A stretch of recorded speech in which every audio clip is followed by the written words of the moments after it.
Good morning, good afternoon, good evening, wherever you may be on this planet or maybe in the universe. I greet you with the love and the honor of the infinite creator. And I continue to pray each and every day that each and every one of you will continue to learn how to accept and receive the knowledge, the healing, the wisdom, and the many blessings from the universe.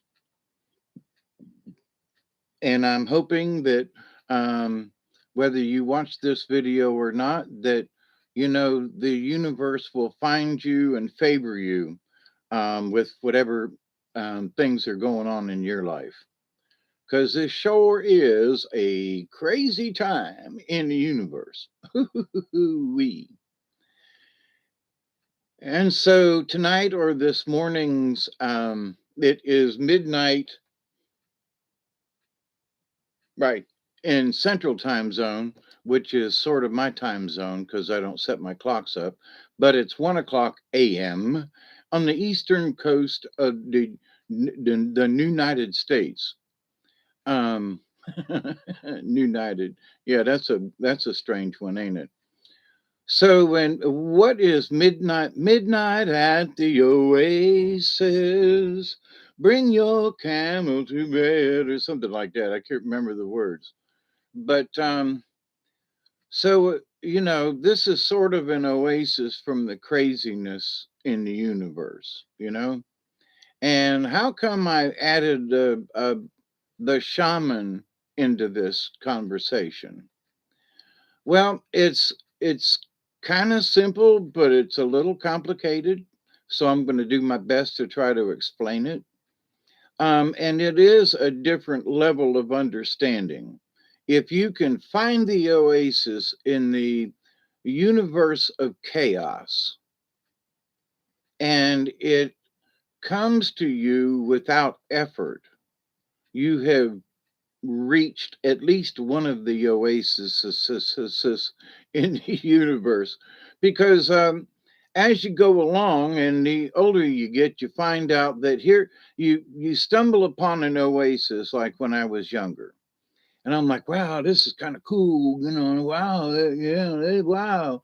And you're so blown away at the fact that you understood that you somehow reached an oasis in the chaos of the universe. You go, whoa, but you don't really notice the oasis because you're so freaked out about reaching that level of, like, wow, this is an oasis. Oh, and that's my dog Duggar barking at stuff. He is really wound up tonight. I've let him out several times, and then he just comes back and scratches on the door to be let back in. There's a darn cat that comes up, and he just does not like it. So it freaks me out every time he jumps up and barks like that. And he literally leaps from the couch to the window over there in one giant leap to the window. But anyway, so the Oasis, what just exactly, is the Oasis? Well, the Oasis, in my projection of this, I've not heard this from anybody else except that some of the some of the elders that I have spoken to are that you'll reach, as a shaman, you'll reach a certain level where you're like, it's sort of a level of understanding, but it's more of a that you're at peace during a very chaotic time. And you look around and go, wow, everybody else is freaking out, but I'm not. What the hell's going on? Hey, Joe. And so that's sort of what I'm talking about the oasis. So in a time of chaos or whatever, and people are freaking out, you're not. So you're comfortable in who you are, you're comfortable with your spirit, and if you need to jump in and help somebody or something, you're there and you're willing to do so. So but it's when you realize it, you go, wow, you know you're so caught up in the wow part of it, you don't understand that it is an oasis.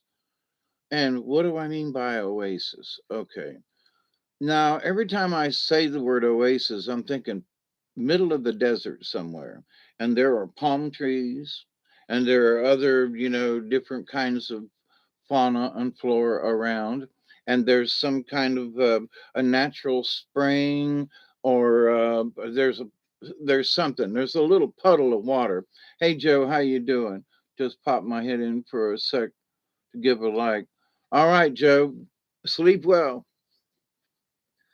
And so the oasis, is that calm in a storm, if you will. Now you're still aware of the storm. It's not like you're taken out of it, but you can. It's a feeling. It's hard to explain. But when you're in that mode, when everybody else is chaotic and you're not, you realize, oh wow, this is weird.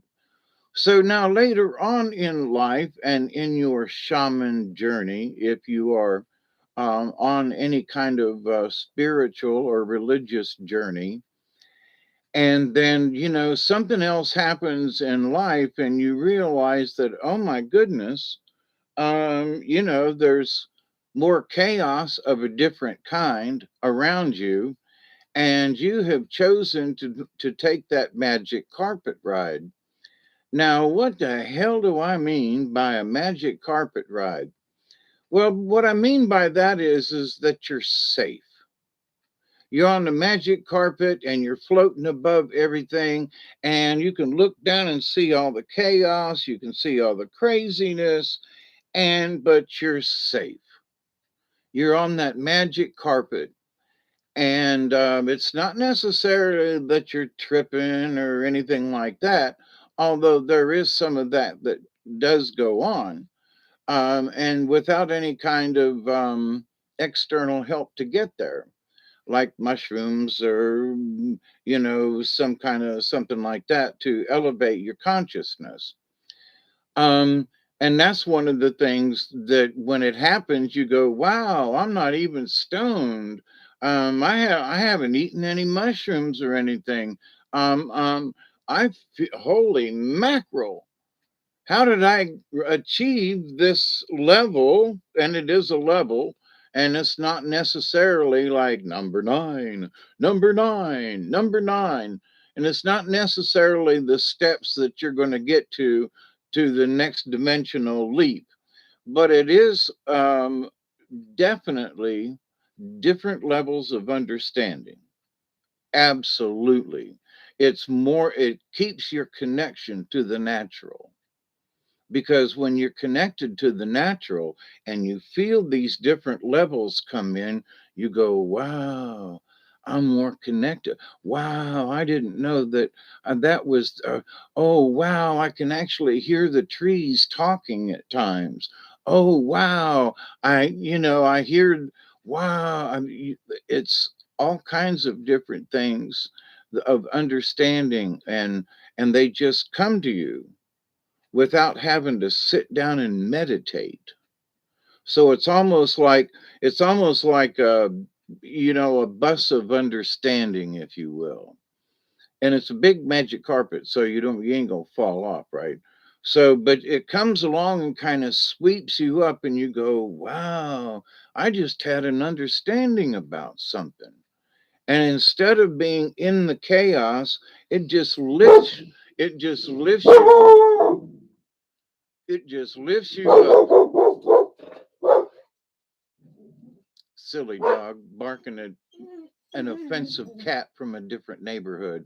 I got 6 cats here around the house that are here, and he doesn't bark at them. But this other cat comes from across the field over here to visit the other ones, and he just goes nuts when that cat comes over here. And he's at the window right now with his tail up and, in a stance like I'm going to kill you kind of thing. But anyway, sorry about the barking. Calm down. There he goes again. Oh, hush yourself. He'll run out to the where one of the kayaks is, and then run back to the house. It's silliness. What time is it? 1:11. Ah, look at that. If he keeps this up, I'm gonna let him. Okay, that's it. Hang on. Come on, go outside.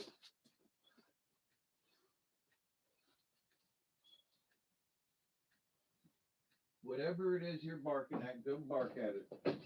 I've had enough.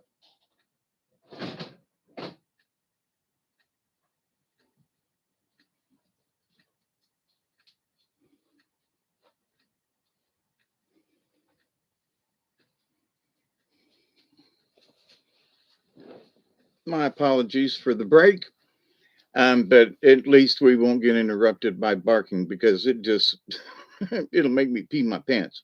But anyway, where was I?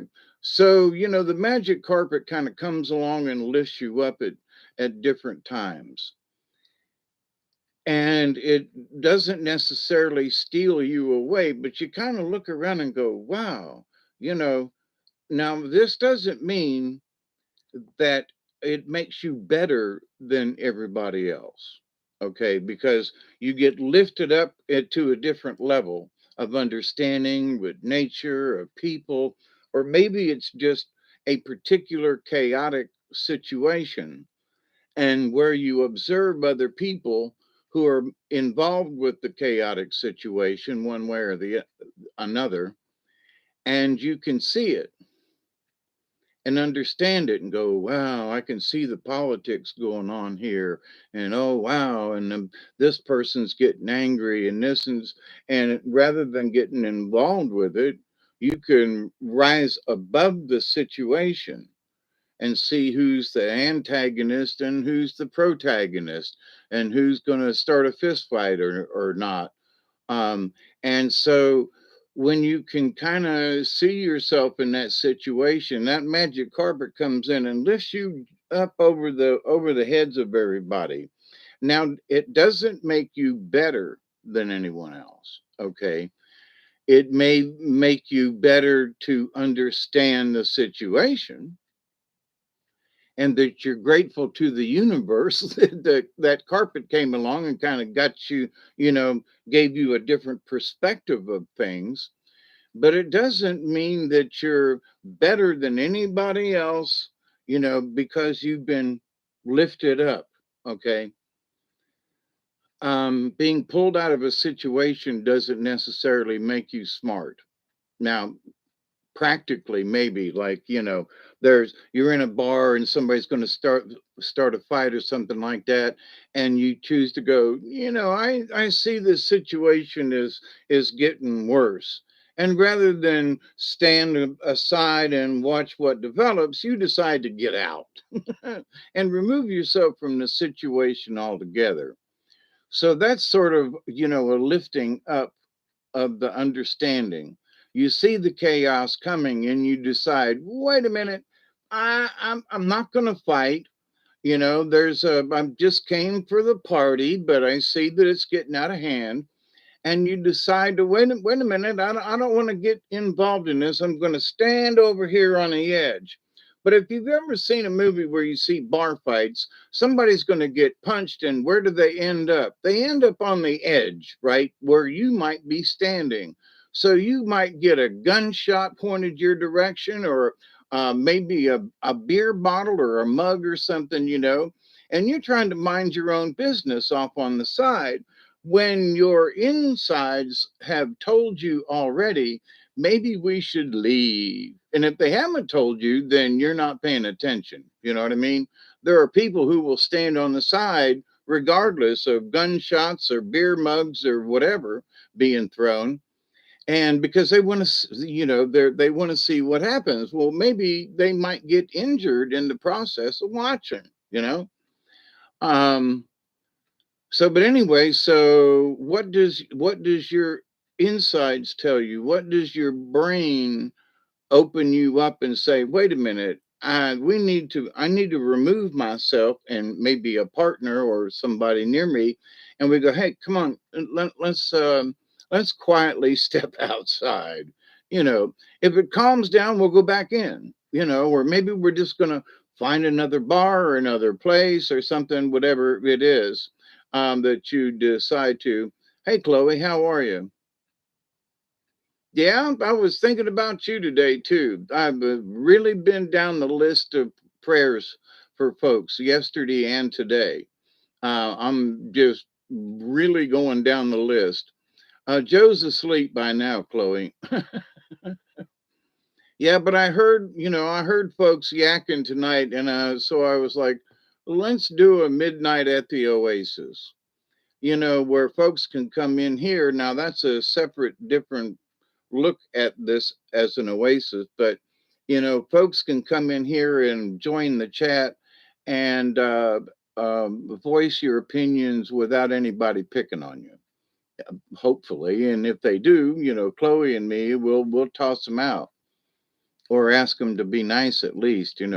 But anyway, so it's midnight, after, it's almost 12:20, and I do have some in my pipe that I would love to share with you all if we were sitting around in a circle and I had a drum, and the moon is getting close to setting um here on the East Coast, and I'm pretty sure I saw a UFO again tonight in the south, by the way.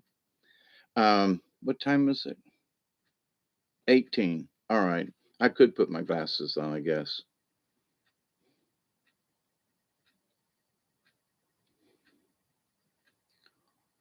Bonk him on the ear. Yeah, that'd be, yeah. Oh, what, sit around and share a bowl? Yeah, it would really be awesome. I think our friend Steve Clark was headed to Branson, Missouri. And I hope that if he went, I hope that he made it safe, and that he's just like 15 minutes away from our friend Elderberry. So I'm hoping they can hook up this weekend. And I think Happy Memorial Day is just a little weird. Happy, a grateful Memorial Day, versus happy. But anyway, so it's 1 minute, so close enough.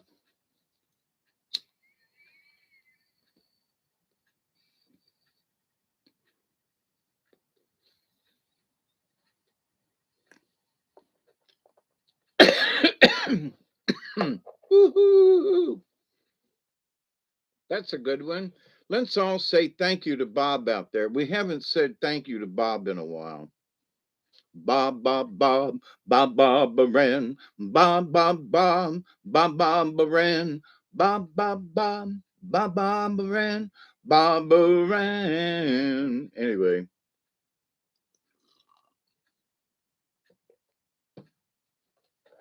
thank you, Bob. One more hit and I'll be satisfied for now. What, Barbara Rand? Bob, Bob, Bob, Bob, Bob Rand, the Beach Boys. Yeah. Barbara Rand.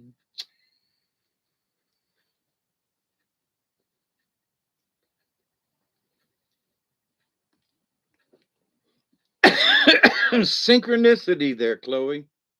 So, but anyway, and thanks for sharing. Um,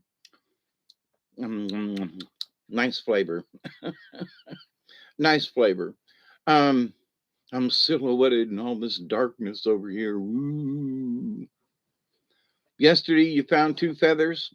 That's how I got my two feathers nickname. For several years, it seems like I'm quite a while. Every time I'd walk outside to smoke a cigarette or something, and I'd find two little feathers from a wren or a blue jay or a robin or something, and I was always finding if I found one feather somewhere nearby, Or it might be that later on in the day I found another feather. But in that day's period, I would find two feathers. It was about 75% of the time, I would say. If I found one, I found another one just right nearby. And then the other 25% was, I'd find another feather later on in the day, not just right in the immediate area. But I always had two feathers. So a couple of years ago, it just finding feathers just quit. Now I still have found feathers, like I still got this bag of woodpecker feathers that I found, and how I found them. So the spirits are still yakking at me, but the feathers ain't coming from the birds for some reason.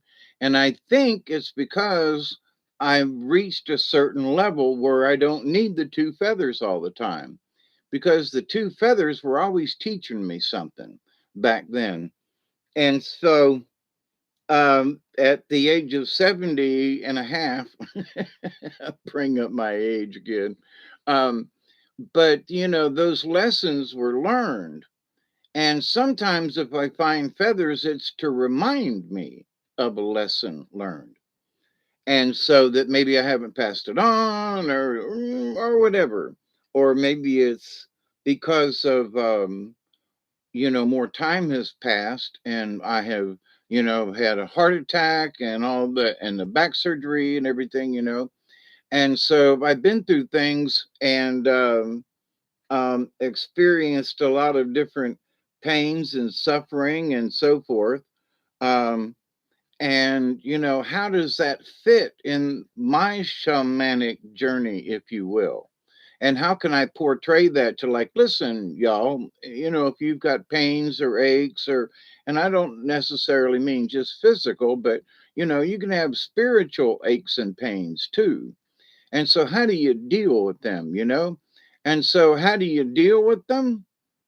You find your oasis. What the hell do you mean, Hawkeye? Well, when you find that quiet spot in your universe, and you can be sitting on the couch watching a movie and your mind drift off a little bit, and that could be a small oasis. You have some kind of realization, and you're watching the movie but you're not listening, and somehow, then somebody says, "Hey, well, you paying attention?" And you go, "What?" You just drifted off somewhere. And in a way, that's sort of like an oasis, that metaphysical, island in the sky. Islands in the sand, that is what we are. No one in between. Never mind. So here we go with the singing again. But so in this understanding of things, um, you will find that you just go, wow, I'm sitting around and I got a cup of tea. I got coffee over here, by the way. So, sitting around, I got a cup of coffee or some tea, and you're not really trying to meditate. You're not actively trying to meditate. But all of a sudden, in your calmness, and you're having your tea, and maybe you've had a smoke or not, depending, um, or whatever it is. Maybe you've had a biscuit or a cookie, depending on if you're in the UK or not, because they're biscuits over there rather than cookies. But so you're dunking cookies, and you're in this sort of you know calm state, if you will.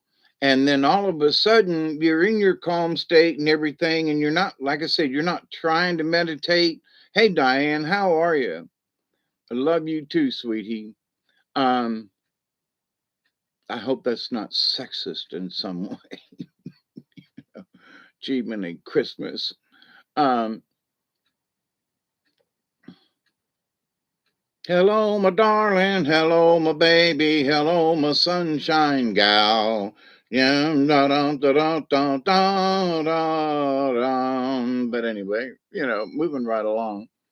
There's music in the air tonight for some reason. Um, or whatever. I'm sort of in an oasis right now, by the way, so that you don't you're just relaxed, and and things come to you while you're sitting around cross-legged, like you would be in a meditative mode, but you're just sitting in a chair, and your mind wanders off, and you get onto this oasis, and things come to you. You just have aha moments. It's not just that you're relaxed sitting around the oasis, but nothing else is bothering you. And it's a calmness, and it might last 2 minutes because you might be interrupted with kids or somebody in the house or something, or the telephone rings, which is always, and distracting. But especially if you have found that nice little calmness somewhere, and you get interrupted. But for me, like sitting down here in the country, oh, I had to turn my dog out because he was messing with the magic carpet ride, at so to speak. And so, because his barking was interrupting. But anyway, so how do you get there, and what do you do? If you try to find that oasis, it's very elusive. And you go, Hawkeye, what the hell are you talking about? Because when the oasis comes, it's usually when you least expect it. You're not trying to meditate, but you are calm in some way, or you are, aware of, like, wow, people around me are all stirred up. I think I'm going to back up a little bit. I think I'm going to stay out of whatever's going on. Somebody's arguing on if you're riding a bus or transportation or something, or you're in traffic and you're trying to shoot a bird at everybody and you get all heated up. Stop it. Become higher than that. If the traffic's bad and you're not going anywhere, beeping the freaking horn is not going. Yelling out the window ain't going to do any good. Just take a deep breath and rise above whatever's going on. I have been in them traffic situations, and I watch the people, around me in the different cars and stuff, and how they're all frustrated. None of that makes any difference. So that's a situation where you can rise above being pissed off and wanting to, honk the horn, and become a part of the chaos. You stay out of it. So, that's a decent, because there's a lot of times when you get stuck in traffic and there's nothing you can do about it, and it wants to get on your last nerve. That's when you need to find that, and you don't search it, it just comes. You realize all of a sudden, me honking the horn ain't doing any good. And you go, wow, I just realized that honking the horn ain't doing me no good. And so you have risen above what everybody else is doing. So that is the oasis, because now you can imagine yourself sitting around with palm trees and a little pond and a nice, cool, sippy drink, and everybody else is honking their hair. Everybody else is being pissed. Everybody else is shaking their fist, and you're not. So that's your oasis. See, they're all stuck in the sand out there. If you're thinking about being in the middle of the desert, they're out there stuck in the sand, screaming and hollering, I'm stuck in the sand, and, it doesn't do them any good. So, but it does you a lot of good when you can find that spot in your heart and in your mind to not go there with everybody else. So now life has a lot of different situations as to the chaos that can or will or won't be around you. So, what do you do about it? Well, each time chaos wants to round you up and make you crazy, and the older you get, um, and this does come with practice, you start to notice a situation, and you go, wait a minute. I'm still gonna, I'm standing in line going to the movie, and some people are being a little gruff or whatever, and somebody wants to cut in line, and rather than argue with them, you just let them cut in line. Somebody says, well, why did you let that person cut in line? Because I didn't want any confrontation. And it's going to take 2 or 3 minutes difference. And if this person is so gruff or whatever and arguing, I don't want the confrontation. And but you're letting them get away with it. Yeah, okay. But so they want to bully and get in line ahead of me. All right, go ahead. Why? Because it's not worth the confrontation. It's not worth possibly getting hurt over, getting slapped, punched, or otherwise. It's not worth it. So, and how much time is it going to cost me to let 1 or 2 people cut in line in front of me? Go ahead. You know, all right, I'm still going to go in and see the movie. I'm still going to get my popcorn. I'm still going to be able to see the movie, but I don't have to have the confrontation. So we make these decisions like, well, that son of a bitch, I ain't going to let him cut in front of me. Okay, and go ahead, go for the confrontation. We have every right to stand up for our own, but at the same time, can you rise above it and go, wait a minute? So they cut in line. Hey, Mark the Ark, how are you? I always think of the dancing frog. Yeah, dancing frog. That's a good one. Hey, Mark, hope you're doing. Miss Pearl, I've been thinking about you and sending prayers. I've the last 2 days I've really been going down all y'all. I've been going down the list. Every one of you, from look at like picture in the chat in my head, I can say, okay, there's Diane and there's Pearl and there's Mark and there's doggone it. What you call it from the UK. I can't think of his handle. Um,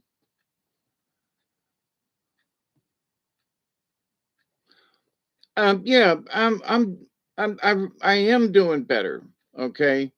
Now I haven't talked about my lower back or anything in a while, and I've been dealing with some really deep pain. And I went to the doctor on Wednesday and we went through all of my medications and so forth.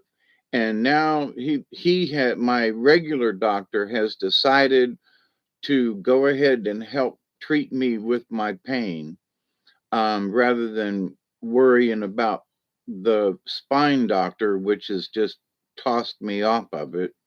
Um, so my regular doctor has prescribed the right amount of gabapentin and the right amount of tramadol, which neither one are really addictive. But where my other doctor, the spine doctor, was like, "Oh, that's enough, and you shouldn't need it." Where I really do need it, at least for now. So my regular doctor, um, we have decided, along with a physical therapist, which come Monday or Tuesday will be my last home visit, which is fine because we want to pass it off back to the folks in Moultrie where they have the Vereen Center, and it's a beautiful center um, for rehab, and they've gotten all kinds of different awards, football injuries, any kind of sports injury, and any other kind of injury as well, but they got all kinds of stuff to treat, physical therapy. So the agreement and at my behest basically was I don't want to go to pain management. I don't want to learn how to take pills or get shots in my back or whatever. I want to be able to go to therapy and learn how to do this on my own. So, in understanding this, I have found my own oasis, if you will. Like the pain is down there and everything, but I'm still gonna walk around.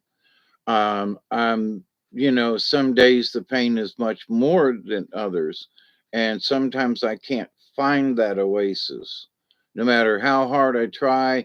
And sometimes you try by not trying. That sounds like counterproductive. um, but you just sit and be calm and allow it to happen versus trying to make it happen. You allow it to happen. And sometimes you'll be sitting there trying to allow this to happen, and that shit just ain't there. It just ain't there for whatever reason. And it's like, holy crap, how come it ain't there today? Well, the stars ain't aligned or whatever. But, it just ain't there. So, but you can still be calm, and whether that oasis actually comes in at that time, you're still being sort of premeditative, in a premeditative state, which is good in any case. So when you reach the oasis, though, sometimes you can look around and say, okay, how long, and it depends on your surroundings and what's going on, how long can I stay in this oasis kind of state of mind? Because there are times when because you allowed it to happen on itself, by itself, versus sitting down and trying to meditate on something, you just allow whatever is in the universe to come to you. When you can achieve that, that's in itself sort of like an oasis, in that you learned how to just allow stuff to come to you. I'm always saying, accept and receive, you know, allow it to happen. Now, not everything is something that, if there's bad feelings, and I've had some stuff come to me that it's like when it starts to enter, your stomach gets knotted up and something goes on, and that's when you go, get away from me.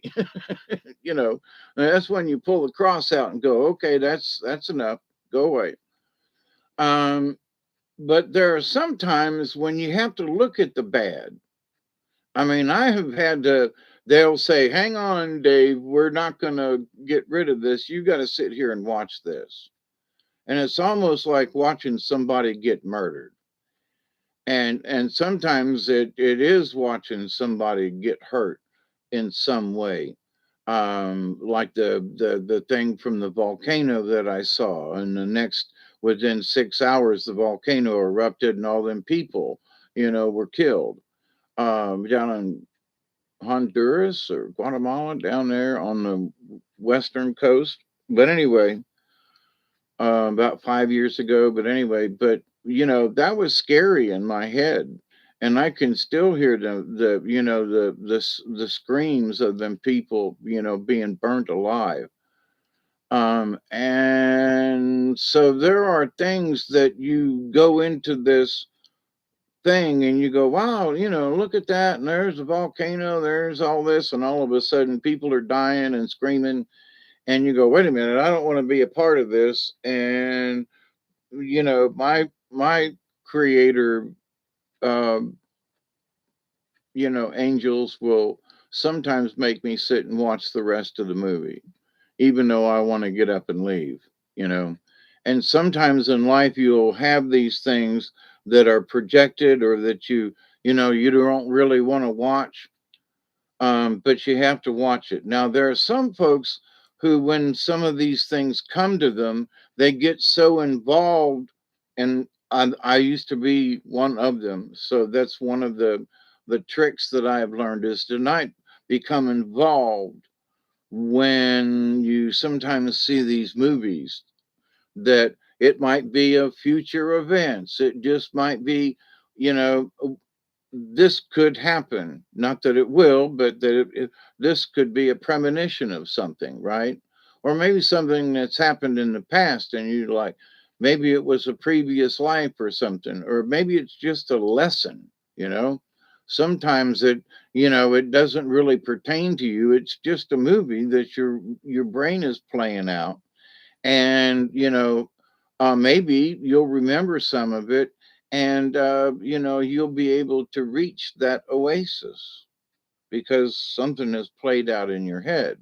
Well, if it's something that's sort of ugly and nasty and it gives you nightmares, then you need to look at those nightmarish kind of ones, because you're not getting good sleep and your brain isn't really working well. So you need to be able to find an oasis to take you out of that. And I've had some really weird bad dreams and being chased by monsters and you can't get away and you're just fixing to get eaten by this big thing and you suddenly wake up panting. I've had those kinds of dreams. And you just can't get away. And you don't know whether you got eaten or not, and whether or not you got chomped on, or whether or not you got digested, or they swallowed you whole. Not a clue about any of that, and don't really want to know. But because you're sweating bullets when you wake up, and you go, God Almighty, what just happened there? But anyway, but in the mental state of things, you can just be sitting in your lounge chair, and if you got a fireplace, you might be watching it or something, and you're having coffee or tea or whatever, and you're just calm. You might be listening to the radio, or maybe you're watching TV, and something clicks in your brain. I've had this happen a bunch, and there's a little phrase or something that somebody says or something, and it clicks in your head, and all of a sudden you start thinking about that topic. And as you think about that topic, you're still looking at the movie, but you're not watching it. You somehow are disconnected. You're not really hearing it now, because you're now in your brain, you're thinking about whatever it is that got prompted in your head. And so now you become disconnected. So that's an oasis. You come out of whatever else is going on, and you're riding on your little magic carpet, and whatever it is that magic carpet ride is going to take you into your brain, or where that magic carpet may lead you to some kind of understanding or some kind of lesson to be learned. And not necessarily some kind of turmoil, but it's just a thought lesson. You go, wow, I could see where that would really be a bad situation. And all of a sudden you look at the TV and go, crap, I don't know where the last 3 or 4 minutes of this thing is, and you got to rewind it to pick the story back up. I've done this too many times. And sometimes I write them down. I got a whole list of stuff over here that in one video a little week or so ago, I discussed some of this. But, there are things in these little oasis kind of moments that there's something that might seem trivial, but it's like something came down. It was like, do you envy others? What about envy? Well, what about it?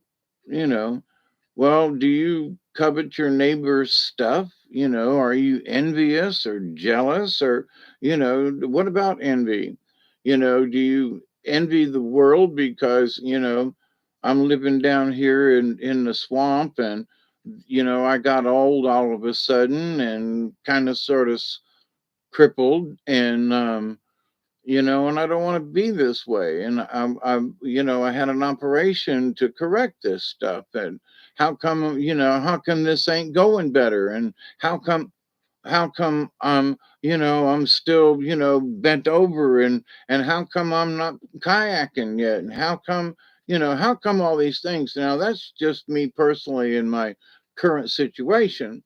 So, but I had to stop thinking that way, because that's this how come it's not a future kind of thing. It's not looking forward, and it actually draws in negative energy.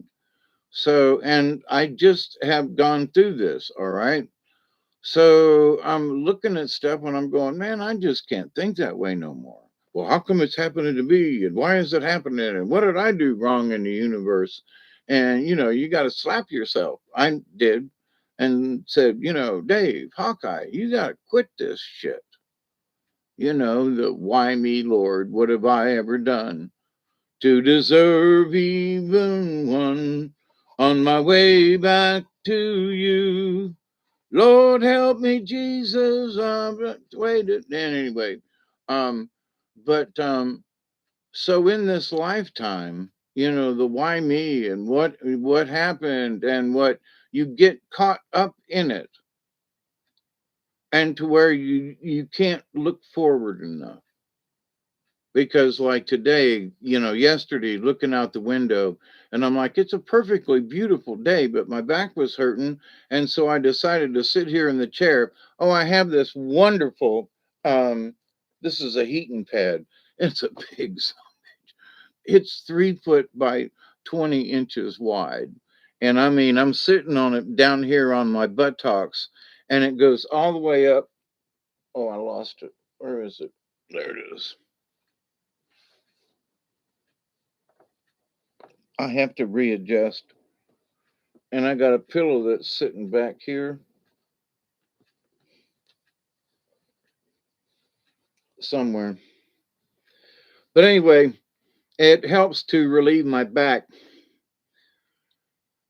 But in this understanding of the Oasis, so you can drop by any time and sing your song and be pleasant, because the Oasis is not a time where conflict comes in. Now, there are times when you're in the Oasis and you've sort of lifted yourself up out of the conflict. And by sitting and having, a cup of java, sitting around the little, with the palm trees blowing and everything, you have these wisps of and inspirations on how to deal with the turmoil that you just lifted out of. And you go, wow. So it's not that you bring the chaos with you, but the answer to the chaos might be while you're just sitting there, having a smoke and sitting on, in your oasis. And it's a calm spot in your head. you know you might actually have been somewhere that can be your oasis. Now, I have made up an oasis in my brain, and I can go to it and I understand it. um, but then there are places that I have been that were magical and calming and all that kind of stuff. So you can go to that place in your brain. You can choose yourself, of course, what the oasis looks like and what it is. And it should not be difficult. The whole point about this is that you just let it happen. So you're thinking and you close your eyes and go, man, I wonder what, an oasis. And then something will come to you. And you go, wow, I remember that place where we went on vacation and sitting on the mountain when the sun was going down, and how beautiful that was. And all of a sudden you're lifted out of whatever. So you're not trying to meditate, but you are trying to have a calming moment, something of remembrance, something beautiful, or some kind of spiritual something that happened to you that you will help lift yourself into that oasis. Oh wow, I remember sitting by that stream and closing my eyes and just hearing the water and the brook, and oh how magical that was. And all of a sudden you're lifted out of the chaos. Now see, it's sort of a meditation, but not. You're just trying to remember a place, an oasis in your head, a getaway spot. So it's like, but is that meditation? It ends up kind of sort of being that way. And if you allow it to happen, after you've been there for a few minutes, or maybe 10 minutes or an hour, depending on where you can have allow this to happen. So you allow this to happen. When it's over, you'll feel a whole lot more calm. Whatever the situation is around you, traffic starting to move or whatever, um, you all of a sudden go, well, that was nice. Especially the more you allow this to happen, you'll understand, this is one of them moments where, where's my oasis? You know? Where's my oasis? Is it just floating around out there? And it sort of is. Your oasis would, and it changes. It doesn't have to be the same one every time. But when I say the word oasis and I say it out loud so my brain can hear it, where's my oasis? Right away I think about palm trees and some nice quiet place. But then that palm trees could end up being on the top of a mountain watching the sunset, or down by the river where I'm watching, the things float by and and the sun setting. Right now I'm thinking about a place over on the Flint River, and I was thinking, what if my truck was running, I'd really like to go there and go camping, me and Duggar and go camping by the river. But we're kind of sort of stuck at the house. So, but anyway, um, but that's an oasis. That's a place that my brain can go to because I've sat on the bank up there and watched the sun go down and the river going by. And so that's a wonderful place to take my brain and remember to go sit by. There are times when there's a fire involved where you're sitting around a fire and there maybe by yourself or there's a couple of friends, but and you're just sitting and it's relaxed and that's your oasis. So don't worry about which one and how, and just allow it to happen. Just allow it to come in. Now, if it wants to upset you, then you say, look, I want to choose something else. Well, I really want to think about this, and and Juju was a man who thought he was a woman, but he knew it couldn't last. The Beatles were singing that back, get back to where you once belong. Okay, Jojo. Do do do do do do do do. Okay, wow, a musical interlude again. But during this understanding of where your oasis is, stuff just comes to you like the little music interludes I interject. They're just coming from out there in the universe. I don't plan them or like, wow, I'm going to talk about this and sing this little diddly. No, it doesn't happen that way for me. It's just ad lib. You know, it's Yeah, ad lib. It's just out there. Um, what's the other word for when folks are doing it on stage? And anyway, but so in the universe, when you just allow these things to happen, and the more practice you get over the years, and it is practice over the years, because it doesn't happen all the time. And sometimes, every day trying to get there and stuff. But, but then after a while, when, because I used to have a long time, a long drive, an hour drive, you know, to and from work. So in that hour, there were times where I just absolutely, from sometimes when after I went through Omega, by the time I got to Norman Park, I had no idea what I passed or how long it took me or whatever. Shake my head and go, wow, I'm in Norman Park already. And it's like 12 miles. But in that 12 miles, it seems like it only took 1 minute, so you kind of skip. And there's that, but during that time I was actually in one of my on one of my oases. I was riding on the magic carpet, even though I was driving my truck down the road, at 12:30, 1 o'clock in the morning. I was, on that magic carpet ride. And so I'd wake up and go, wow, that was weird. And I was just thinking about this thing and wow. And I just went off and oh boy, I'm glad I'm still driving, you know.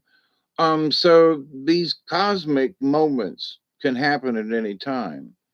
And the older you get, simply because time is passing us right now, the older you get by the minute, by the hour, by the month, by the week, you will have more opportunities to allow these things to happen to you.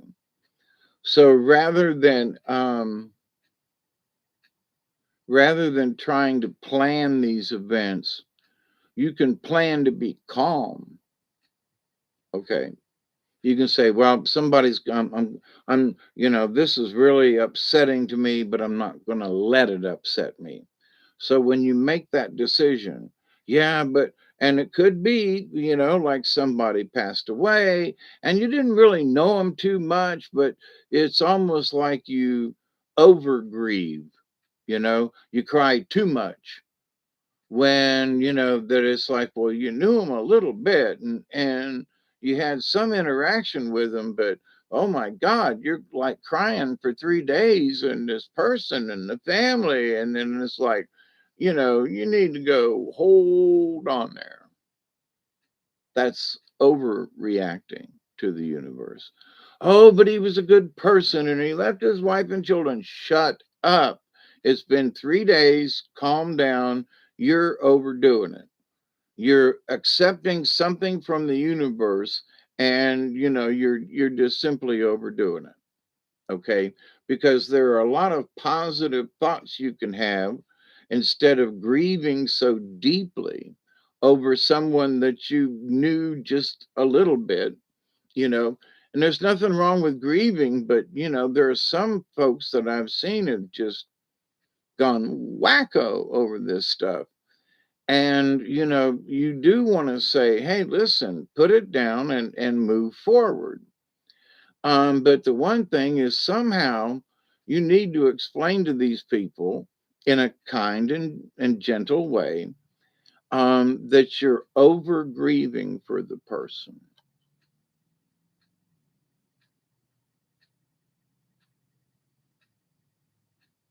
Somebody's up on the road, and the road's a good ways up there, but it's quiet at night and you can hear the rumble in the house anyway.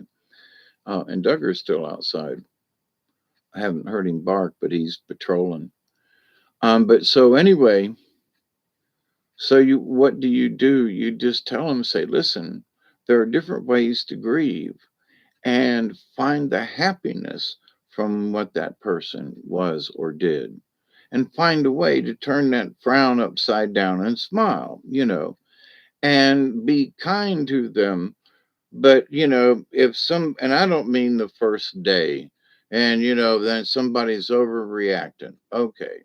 Because in the cosmos, different people, there's if you're picking up on that frequency of grieving from the family, and you take that home with you from the funeral home, for example, and you're still tuned in to the family who's crying deeply and weeping and so forth, and you're sitting at the house, you've been to the funeral home and you've come home, but you have brought that grieving with you. You are still tuned in to grandma's crying, you know. You're still tuned in to the sister or the mother or the grandchildren or whatever the situation is. So you have to be able to click that frequency off. And if any of you, have had that,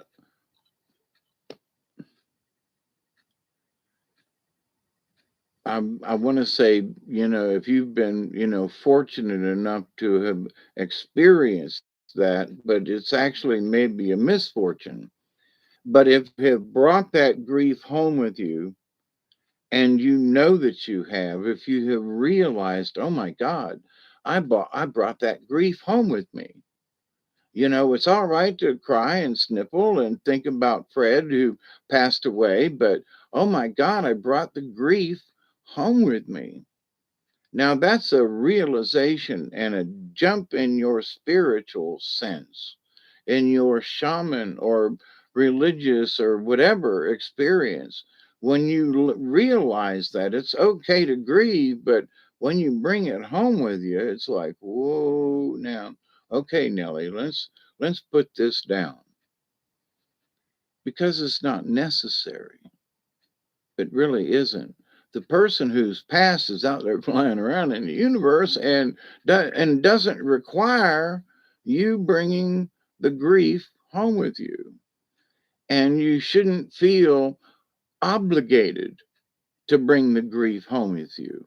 Oh, well, the little sister was crying so much, and I feel so bad for her. And oh, whoa, okay, change that around. You know, it's okay to grieve. I'm not saying that you shouldn't, or couldn't, or can't, or won't, or whatever. It's that the amount of time that it's necessary. That's what's important. The amount of time that it's necessary. Is it necessary to bring this home with you? And so that's one of those islands in the chaos. And you're not supposed to feel guilty about it. And guilt will absolutely jump in there because guilt will say, but listen, you should be grieving. You knew this person, and you should be grieving like the family is. And you should no, you shouldn't. No, you should. But there's that argument in your head that says, wait a minute, you're not grieving enough. Really? um Well, if you will turn that and go, I remember a time that Fred, we all went to the swimming pool and he fell in, and and man, that Fred, and you smile about it. So rather than grieving, you think about the good things and whatever made you smile, and whatever Fred was smiling about. So you bring the smile about. You create it instead of digging into the a key to life, non-attachment. Well, thank you, Mark. Uh, Christ said, "You will do these things in greater, not man, not could." Focus your attention and tell Builder Bob to get her done. Oh, that's a good one, Mark. Um,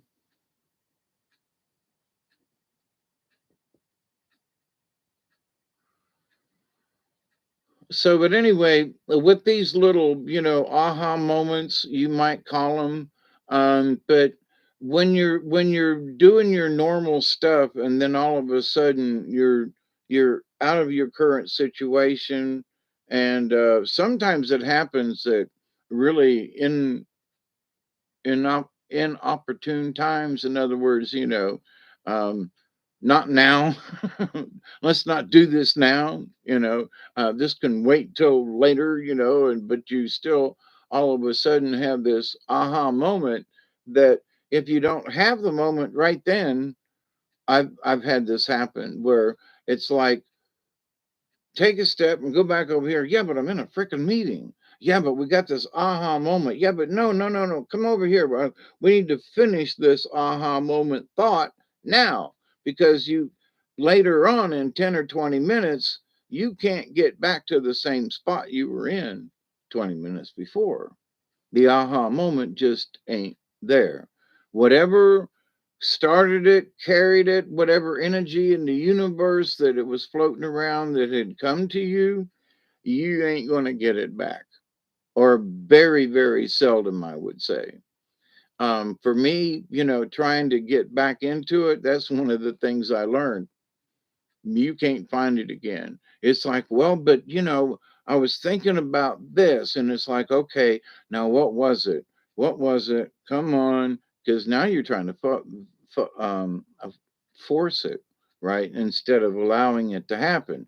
And you go, okay, I was thinking about this thing. And you take a deep breath, and trying to allow it to happen again, and the universe just says, sorry, you missed it.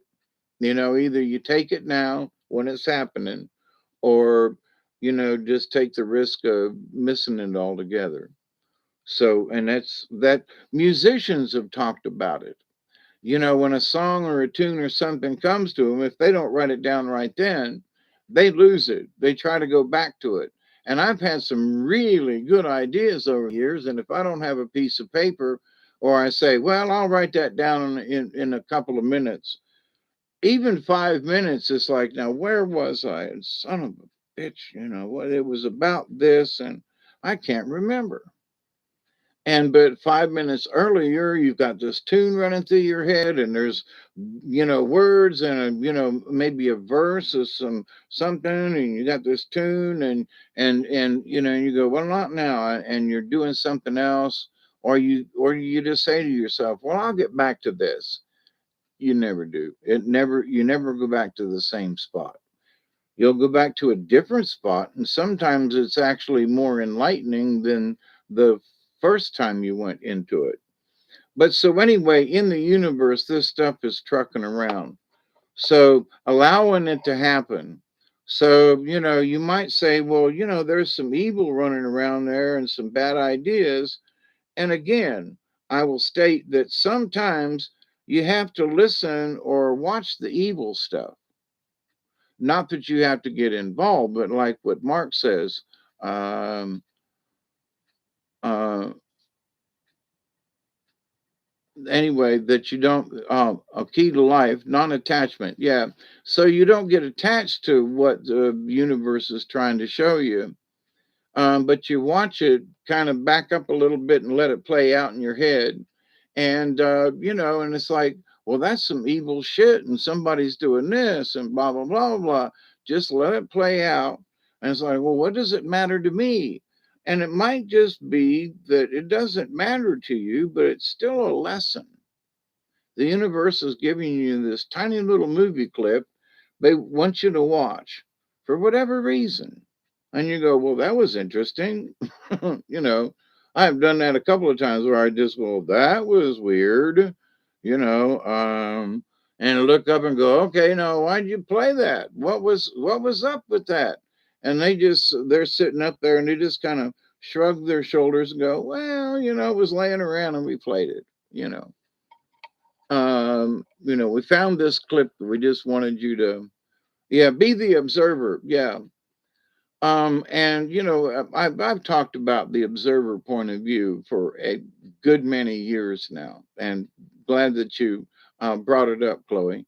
Um, the Yoda said, "Grieve not, miss them not, rejoice for their rejoicing with the living force."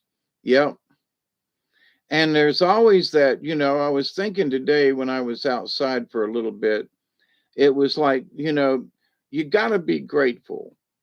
So I was sort of bitching that I was standing outside and, um, letting Duggar take a run. And I was wishing that I could go up the driveway. And I've made it up the driveway before several times now over the last couple of weeks. But some days are better than others. So it was like, I just don't feel like walking up there. I'm having trouble just standing here. Well, son of a bitch. And it was starting to get, well, dang, I wish I could walk up there. And I was like, and almost immediately, less than 2 minutes went by in my little discussion in my head, it came to me, it's like, be grateful that you're standing here after the two operations and all the issues. And it's only been 3 months now, actually, after this. You know, be grateful that you're standing up, Dave. Don't stop worrying about whether or not you can make it up the driveway today. Some days you can, and some days you can't. And this is one of them can't days.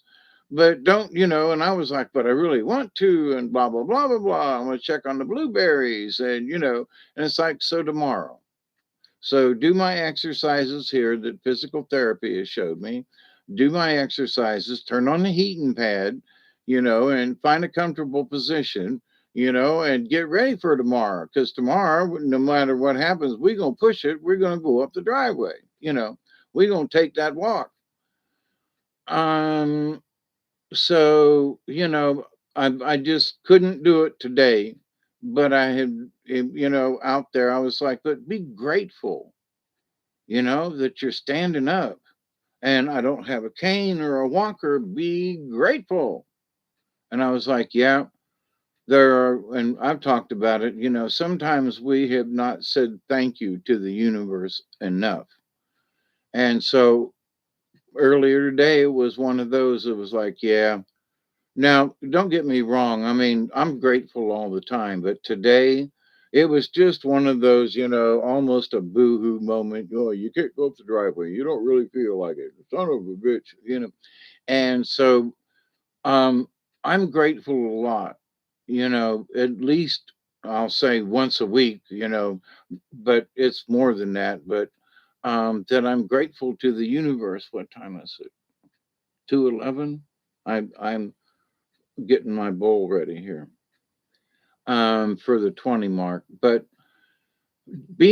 just be grateful, and it's like, dang, and it hurt to stand out there, but the pain is different. And and I was able to walk out there without any assistance, um and be grateful. Be grateful, quit complaining.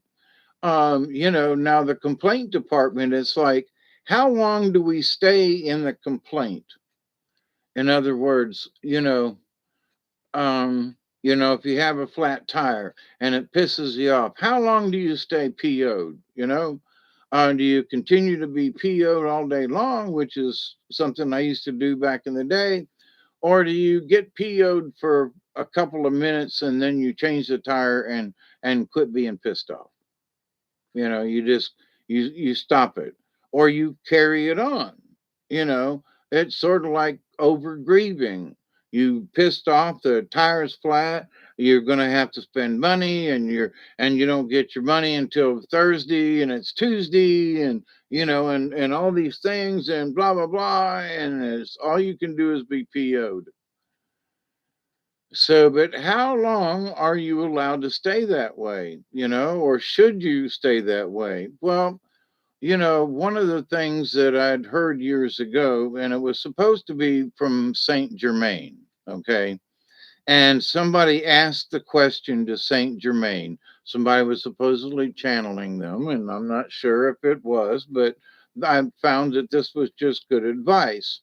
And they said, and the response from Saint Germain supposedly was that it's all right to get angry because we're human.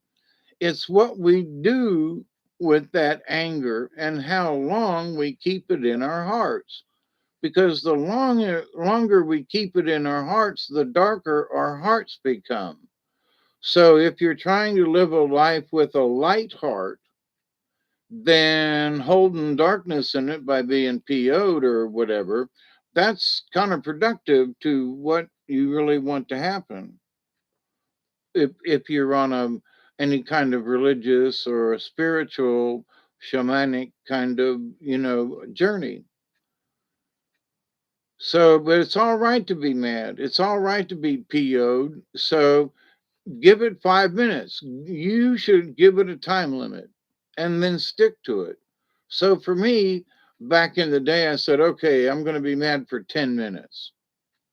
And then I realized that if I was conscious of being mad over a situation, that 10 minutes was actually a long time to be mad and pissed off and screaming and pounding, especially if you're conscious of it. So, first thing is you get angry.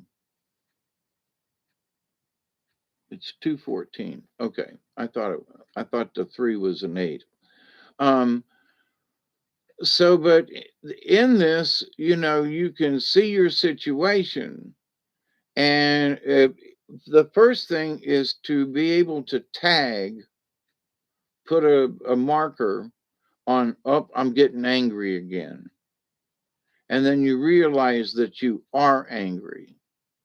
And then in realizing that you are angry, now this is sort of a magic carpet ride, because when you can see that you're angry and you're hollering and you're really mad and you pounded your fist and you realize, oh my God, I'm really pissed off. I'm really angry. How long am I going to stay this way? So it's up to you, obviously. Or somebody might say, hey, you're getting pissed off for nothing. And you go, well, maybe you're right. So it's my right to be pissed off. Okay, so now if you're worried about it, or want to take control of the situation, how long are you going to be angry? 10 minutes, 15 minutes? But when you become aware of being mad, I was like, well, I'll be mad for 15 minutes. Then it was like, I'll be mad for 10 minutes. Then, as you are realizing that you're mad and angry, then you realize, damn, 10 minutes is a long time to be pissed off when you're aware that you're pissed off. And if you're trying to do better in your spirituality, spirit will tell you, it's been 5 minutes. Doesn't it feel like an hour? Yeah. And then all of a sudden you stop being angry or you shut up or whatever the situation is. And all of a sudden you just go, my time's up. I can still be angry if I want to, but I have set this limit myself because I realize the more times I set a goal, that being pissed off for longer than 5 minutes is really enough time to be mad. You can get your anger out. You can stomp and kick and break a window if you need to. Put your hand to a wall, which I've done many times, throwing things, and none of it did a bit of good. So, reverted to hollering and screaming. Then I reverted to not screaming, but loud, and then I realized that even being loud was too much. And so for every time I wanted to do better in controlling my anger, which at times was really out of hand, that I could back it off. I could find a way to go, wait a minute, now that was no, I do not want to do that again. I said this, and acted this way. I do not want to do that again. I lost control of my anger, even though I set a time limit. I said something, whether just out loud or to another person or something. And after reflection, I really shouldn't have said that or even thought it, because it's crass and out of place and just, you know, calling a guy a whore or something. I just, something just, you whoremongering son of a bitch, it's like, wait a minute, he wasn't that kind of person, but for some reason it passes into your head and you just want to scream and yell or whatever. So, but what time is it? Oh, we got 2 minutes. Okay. Um, Thankful for all my teachers. Yeah, thank you, Mark. His last video talked about detachment being the most powerful tool. Yeah, be grateful. That is good info. Leave anger quickly. When you no longer get anger, you have detached. These negative events can be thought of as a current learning experience needing to be interrupted instead. I agree with you. Yep. And for every time, oh God, it seemed like when I look back on it, I was freaking angry all the time at stuff.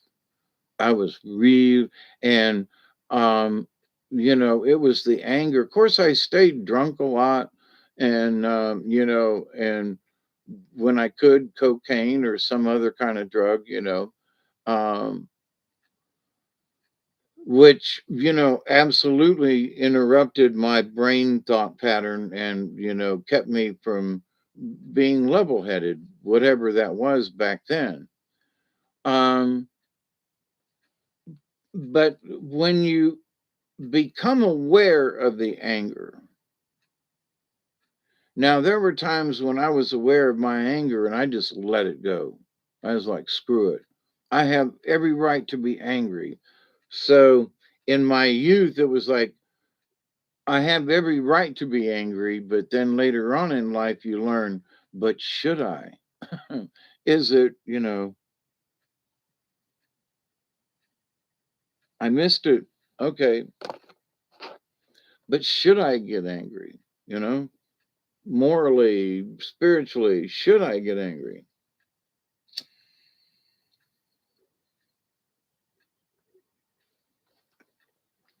And then the true learning of the experience. And here's the thing, The experience can reoccur, but with different people. The setting has changed, but the argument or the setting or how you get angry. These three people pissed me off. They talked about blah, blah, blah, and I got pissed off at them. And then later on, and it could be a year later, it could be a week later, it could be the next day. There's several people who are not necessarily, talking about the same topic, but three or four people talking about something. Maybe they're picking on you or something, which was what folks did with me. They picked on me, and I didn't realize that it was supposed to be in fun. And I took it so seriously that I got angry. So then these three or four people picking on me in whatever different way, I'm pissed off again. And I'm angry and I pound my fist and walk away and, blah, blah. And it's like, wait a minute, that was just stupid. So I'm mad for 5 minutes or 10 minutes or a half an hour. And these people piss me off when I come to work the next day and I'm still pissed off about it. And you go, wait a minute now, that's just silly. That is just plumb silly. Because to truly be a man and stand up for it, now this was like 40 years ago, literally. It was back just before I bought this property. So I know how long ago it's been. It's been 40 years. So I was a much younger man and trying to learn these lessons and not really understanding, pretty naive about some of this stuff back then. And so, it comes around and like, I'm pissed off again. Why am I pissed off? And I got really angry again. So I'm standing there working and doing my thing and, building parts for airplanes, and all of a sudden it dawns on me while you're doing a repetitious job, you have this little island in the sand, and you go, oh, wow. Them people, I don't think they meant me any harm. It's me that I have to learn. I need to learn how to be picked on and just let it go. You know, Folks that if they really like you, they'll pick on you a lot. You know, so they're picking on you, yeah, but they still like you. And so it's my fault that I'm getting angry. So if you're paying attention at all, now I have known people who just live in the anger. They love living in the anger. They love that turmoil, and whatever it is they do, and it will charge them up. They'll just, oh, that son of a bitch, oh, it pisses me off. And every time I see him, I just, it burns my, that is way too much energy and, misrepresentation or whatever because they're caught up in their anger. And, it's hard to watch some of these people. And I have, in some of these situations, like, working in the plants with all the different people and all the different people in the different cells and how they acted and interacted.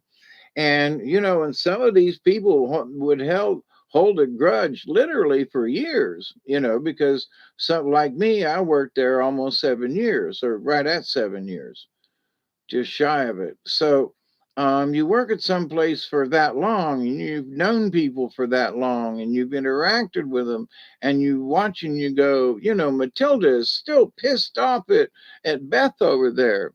How long are you two going to feud? And they continue to feud for whatever reason. And it's all because they like to feud. Now, they won't admit it, but they like to feud. They wouldn't know what to do if they couldn't feud with this person. And it's just like, it's so silly, but it's so true. It's like the Hatfields and McCoys. They could have stopped shooting at each other, but they were just, so blatantly egotistical and blah, blah, blah, and the fight went on, which is just plumb stupid. But when you realize, when you get to that point, when you go, this is just plumb stupid, You have reached an oasis.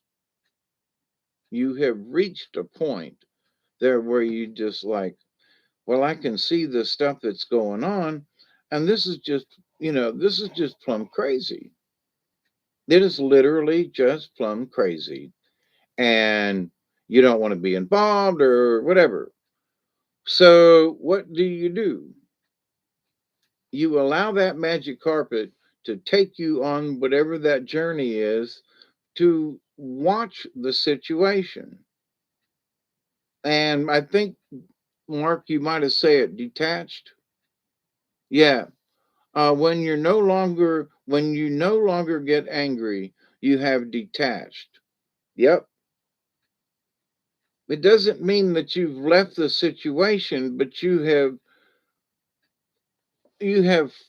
and as Chloe stated up about, and about the observer point. So, and detached, and I would agree with detached, but you have become fully the observer. So, because you become the observer, in a small way, you're still attached. Okay. So, you're not fully detached, if you get my drift, but your emotions are no longer involved because now you have changed the emotional part of your involvement in whatever to the observer point of view. So you're still attached because you're watching or because you're still in the crowd, even though you're trying to find the exit. So, but being so, I just want to point that out. The detachment I absolutely agree with, but do you realize also that when you change from the emotional to the observer, you are still attached? Just saying. you know uh they've lost that loving feeling. Oh, that loving feeling. You've lost that loving feeling, now it's gone, gone, gone. Whoa, whoa, whoa, whoa, whoa. Yeah. No, observe the observer. Yeah. But the attachment, it's only in that, if you're detached, then it's gone. But if you have changed from emotional to observer, um, you sang that with me. Whoa, whoa, whoa, whoa. Um, um, you've lost that love and feeling, now it's gone, gone. Everly Brothers, I think. Everly Brothers. Mark, help me out. That's what my brain is telling me is the Everly Brothers.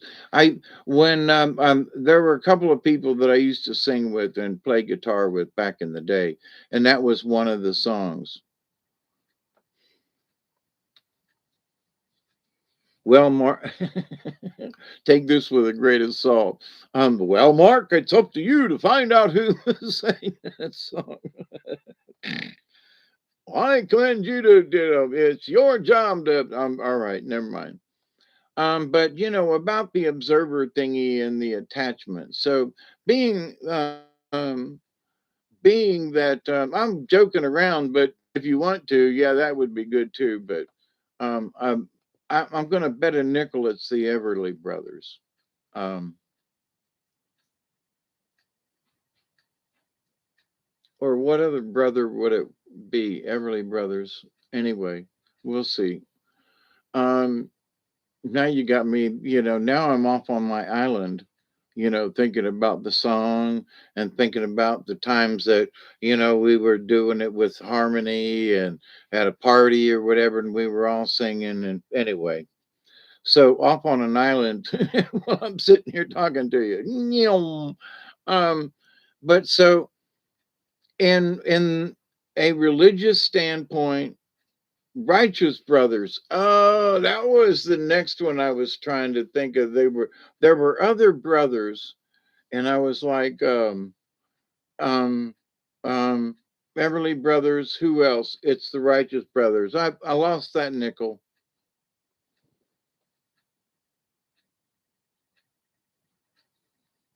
I lost that nickel.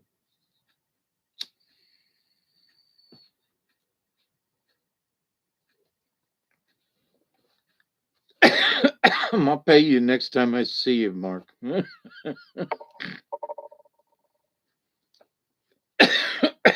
Righteous Brothers. Now there's another island in the sand. That is what we are. Kenny Rogers and I think Dolly Parton. Islands in the Sand.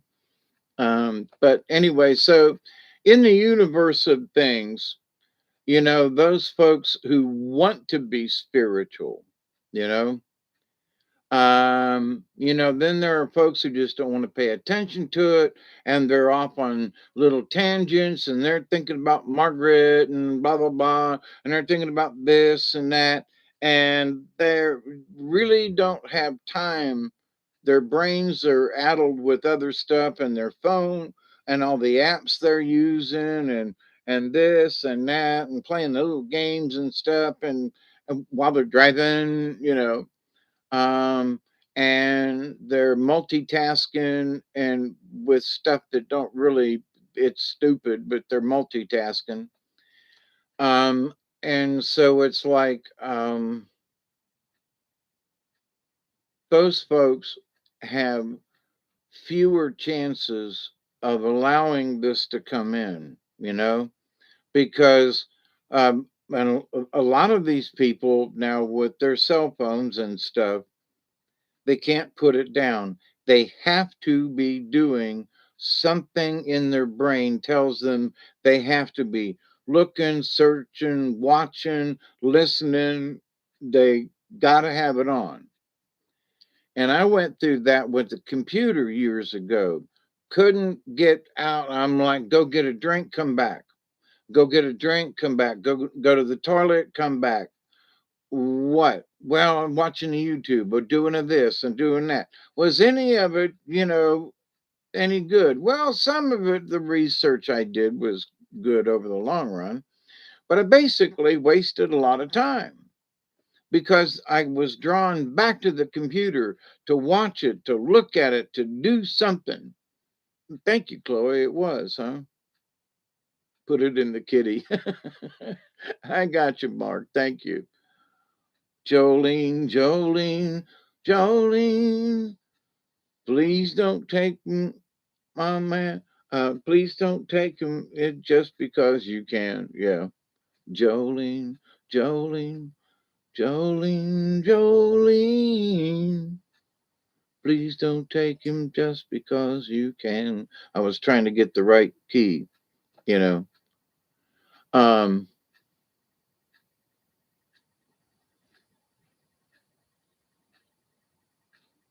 yeah, old Dolly. Yep. So what do you say to the people who don't give a shit about it? Well, if they don't give a shit about it, they're not meant for this. They're not meant to be spiritual. Maybe they are spiritual in their own little way, but because they've always got to be doing something and doing a thing, and their brain is ticking in another way, their brain won't shut up for them, to allow these messages to come in. Now, I had to shut the lid on my computer years ago because, I was making the choice to be spiritual. I was making the choice to pay attention. So it was like that time that they sent me down to the river that I picked up those deer antler. I was playing hot and cold with the spirits, and I found this pair of deer antler, and they was 100 feet apart from each other. When I found, hey Mossy, how you doing? Um, my favorite Dolly song. Oh yeah, there was one that I was trying to remember, and I can't because I've listened to a bunch of Dolly Parton. when I worked the radio station in Moultrie, one of the, they had a country side, and then they had a gospel side, and then they had, I used to play gospel on Sunday mornings, which was a real trip. Folks said, "Why are you doing that for?" And I was like, "Experience." You play these gospel songs, and folks come in with their, bass fiddle and a guitar and a lady singer, and they go in there and into the quiet room, and you turn on the microphones, and they play their songs and do their preaching on Sunday, and it's like it's a real experience, versus listening to it over the radio, to be the engineer that's tuning it in and trying to make the sound just right for them, whether you like what they're playing or not, it's but the experience of it, so it's like every time they needed somebody to fill in, I was like, yeah, okay, I'll fill in, I'll come in and work on Sunday. Yeah, sure, no problem. Maybe what I should do is get in touch with a couple of these radio stations and let them know that I would be available, on a short-term notice if they needed somebody to come in, and because that's what I used to do, and I had three different radio stations that I worked between. And sometimes it was a Saturday fill in Moultrie, and now Moultrie had two different stations, so I could work the AM side or the FM side, and depending on what was going on, I could work for so many hours on the FM side, then come over and work on the AM side, or it was usually vice versa. Go work on the AM side. And, it was mixed music. Around lunchtime it was all about the farm report and that kind of thing. But what it was an experience. Now, as I'm 70 and looking back, I go, so what good did it do you to have that experience? Well, listening to the gospel music and sort of being a part of it, I got a little religious in there, that, how did I feel about God? And, and what do I feel about Christ? And am I really a Christian, or am I this agnostic, pig-headed, blah, blah, blah. And so you had to sit there and listen to it, pay attention or not pay attention. And so you're listening to it, and then I would go off on my own little magic rides while they're playing, and then you hear the cue for the song to end, and then you went into commercial break. Knowledge and inner peace to all at 11:35 p.m. in Hanford, California, outside, seeing some cool things away from my LA home. Cool beans, Mossy Man, share it with us. Mark says we saw 8 drones or something flying in tight formation earlier. Go south tonight when I was outside earlier. Seems like it's happening more and more frequently. Yeah, it seems like there's something going on. Today for and it's my medicine, I know, but I'd get up and be okay for like 10 minutes, and all of a sudden I had to lay down. And I'd get up, half hour later on, I go, well, that was interesting. And, drink some coffee, have a drink, smoke a cigarette, and then want to go fall back asleep again. And just several times today. Now, earlier this morning at 8 o'clock, I was up and walking around and doing and thinking, maybe today's the day I'm going to go pull one of them kayaks out and see if I can at least pull it, um, can I move it? Can I put it on top of the truck? Um, and if so, how would I do it? And, blah, blah, blah. So, um, and it didn't quite turn out that way, which is okay. But then the being just whacked out sleepy and like, whoa, and falling asleep in this chair is just, even though I'm sitting on a heating pad, no, no, no, bad for your neck and this and that. And no, no, no, no. Um, my buddy last month in North LA County was followed by 2 drones. Really? I see a small UFO earlier before I brought my phone out. Really? Cool. Yeah, The one that I observed, and I got a small window of where these things show up, the UFOs. But I know that they're UFOs because now they could be drones, okay. But to my point, it's a light in the sky that's twinkling, you know, a little brighter than than any other star should. It's too bright, not by a lot, but it's still too bright. And you know, the pine trees. There's a power line that goes down through the pine trees on my neighbor's property. So there's this wide spot.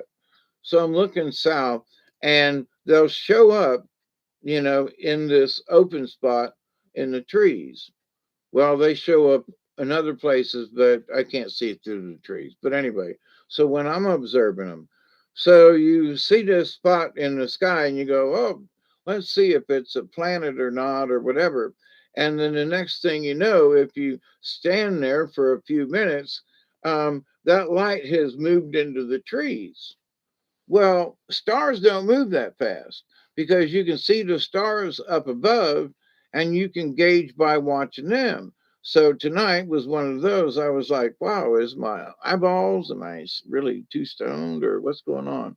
So watching the star up here and the oak tree and how close that star would get to the oak tree and I couldn't see it, you know, or versus the light in my little window area there, and all of a sudden now it's disappeared completely, but the star is still in the same place.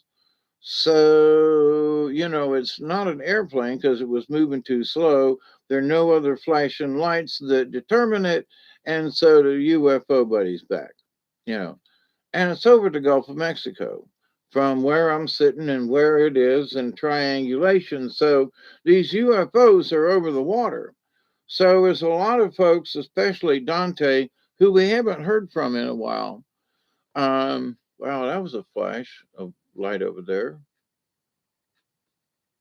Hi, whoever you are. That was weird. Hmm.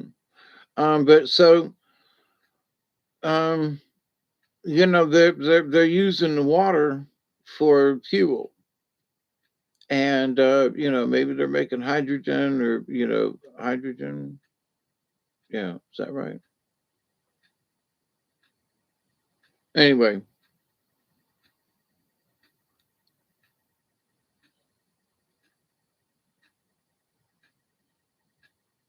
it's time to get our food from real farmers.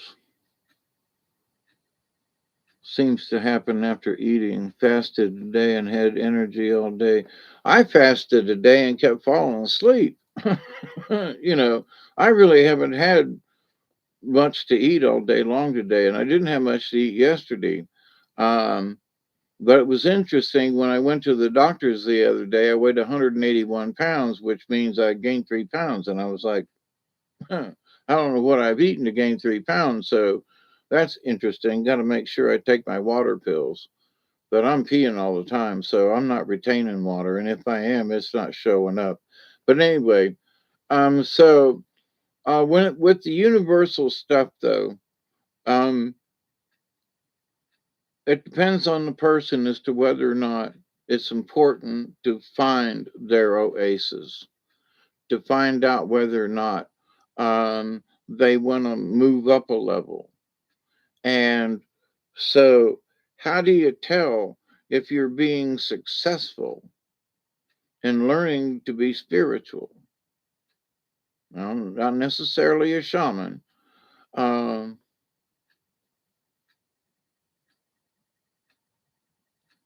I know in Georgia, David, you could see them. See what? UFOs? Yeah, I've seen them over in the east as well.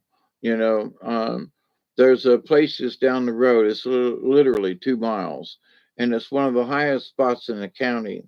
And there's farmland around it, so you can really see off in the distance. And it's about 310 feet above sea level, so not real high. But the way the land is cleared out up there at the crossroads, you can really see the horizons a long way off, especially on a clear night. And there's only one farmer that's down the road a little place that's got a light. So when I want to really look at the sky, I go up there and sit at the crossroads. But anyway, down at the crossroads, down on my knees, down at the down at the crossroads. Anyway, um, so how do you gauge whether or not you're on the right track? And I would submit that learning and understanding about allowing, now I've not heard anybody else call these, an oasis, okay, this thought pattern. But you can call it what you want, but and people have different names for how they get to this frame of mind. But the easiest way is to allow it to happen. So for me, over the years, it was a struggle to get some of these thoughts in my head, or to ask the spirits to, show me around or help me out of a situation or whatever, show me what to do. So then when you learn to trust it, these little messages, or, the oasis moments, and you go, wait a minute, there's, actually some good information in there. Wow, I need to, maybe I should learn to control it and see what happens. But so when you realize that moment, that's a big moment. And you go, wow, I can, this is one of the moments. Let me see what happens. So when as your awareness grows about it, wow, I'm aware that, I can do this. Oh, I'm aware that whatever. Oh, I'm aware that maybe, so your first awareness of it, however it comes to you, is one of them aha moments in life, in your spiritual life, because now you have moved up a notch. How can you tell? Because now you're aware of this and you weren't 10 minutes ago or whatever. So just because you're aware of this now, you have just, yes, you have progressed spiritually. Now, where do you want to take it from there? So then you take your, oh, I'm aware of this, to help controlling it, to understand yourself better, to understand other people's situations, observer versus emotional, and blah, blah, blah, how to separate them. And so for each one of these times of awareness, they're aha moments. And they're also, that's how you can tell whether or not you're progressing. When you can go in and battle your own id, when you can go in and be so brutally honest with yourself for whatever reason, and step up to the plate and work on some of these whatever issues you may have. And some people, might be just really clean and they ain't got no issues. That's cool, but so do they reach the same amount of aha moments? Well, if they've not gone through the same turmoil that maybe I and other people have had, to where life for a while just absolutely sucked, like being in jail for a year, and contemplating death, and and then having accidents, and brain issues from accidents, and having personality changes and different things, and and just being wacko in general, when it really wasn't your fault. It was because of the accident. I had my head smashed in a door, actually twice, but different doors, but still leaning out, and the door came and smacked my head against the doorpost and knocked me out. Two separate times, two different vehicles, but same idiotic thing. But there's brain damage in there, and it took a lot of years for me to take control of the brain damage, and bring it around and go, oh, okay, but in that there are shamanic, for me at least, spiritual jumps and understanding, like, oh, that's not important anymore, or oh, this is more important than I thought before, or talking to trees. I've been doing it for years, but then there was another layer of understanding when talking to a tree, and I was like, holy crap, I thought I had it figured out, and then ding, another level. So these are our oasis moments when you realize that, I thought I understood talking to trees, and I was right about what I was doing and understanding, but there was still another level for me to go to. And the thing was, or is that I simply had to go through life more. I had to experience life more, and then go down and then go sit under the same tree and then go, wow, me and the tree both aged 5 years or 10 years or 6 months or whatever. And you go and sit underneath the same tree, and, and you're melding with the tree, and all of a sudden there's just something different that's there. And it's simply because time has passed, and maybe you've learned some things or whatever in the time that did pass. And that's an aha moment. That's a moment when you go, wow, dude, I connected like I've connected before, but there was just something different about it. Another cosmic aha, another cosmic, oh my God, I talked for another hour. Uh, yeah, that's me. But I think, there are folks who ignore some of this stuff. I got the cotton mouth bad.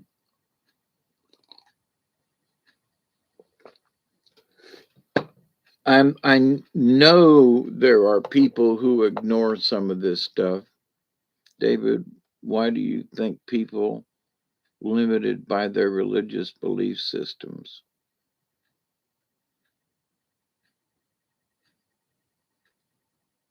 You want to stay awake. Good morning, Katniss. I talk to trees and hug trees based on the shamans of Brazil. David, your info is so valuable. Oh, you're welcome.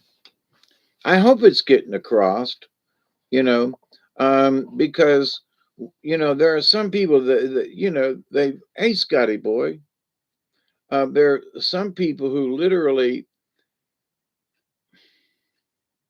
I don't know, they just toss it aside, you know, and, there have been times when I go, did you see that moment that just went, it just passed you by?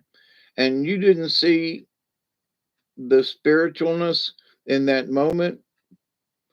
Well, I saw it, something, well, but didn't you feel something more, or didn't you see something in the event or something? And they go, well, why would you think that? Dave, and oh, you overthink stuff, and these are comments that people have made to me over the years, and you see too much in something. Yeah, but it was like right there in front of you, and then I say, well, did you see this and that? Well, yeah, so what? Well, don't you see the connections and blah blah blah blah? No, you never mind, and and off they go, and so I'm the one that's left being crazy, especially with the way they treat you, and it was over different things, but there were facts involved and stuff, and we weren't you present during the event? Yeah. Well, what did you think about what you saw? Well, all of these other people, blah blah blah, blah, and you just go, whoa, crap. We were at the same place, and they just were oblivious to certain things. I mean, just no, did not pay attention, did not care, were not interested at all. And for me, it was like, wow, that was profound. Wow. Now, maybe it was only for me, but in talking with some people later on, there were some other people, like on the other side of the event, if you will, that had a some profound moments for themselves. So it was the individual people that picked up on that profound moment. They achieved in their own heads this their oasis, if you will. So they rose above it and went, oh, wow, when other people just weren't paying attention. Now, again, I will say when they rose above the people, it's a visual thing in that they're sitting on a blanket in a big field and their carpet rides up like this.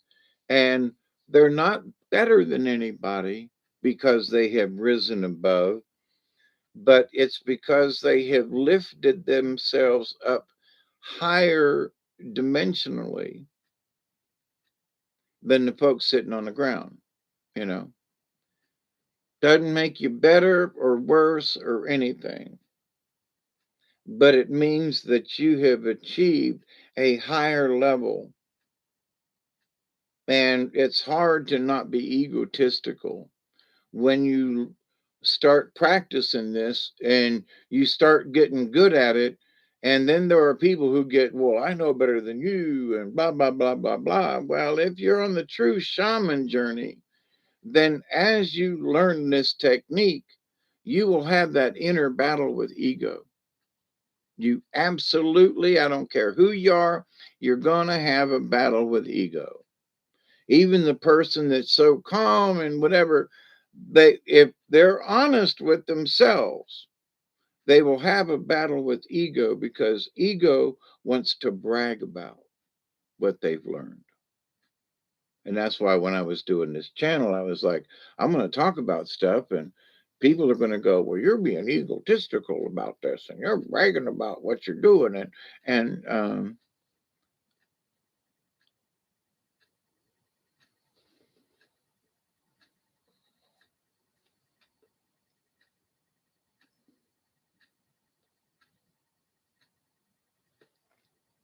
Scotty Boy says, funny how info can have meaning a year later. Or in my case, I've been here on this property for 40 years now, Scotty Boy.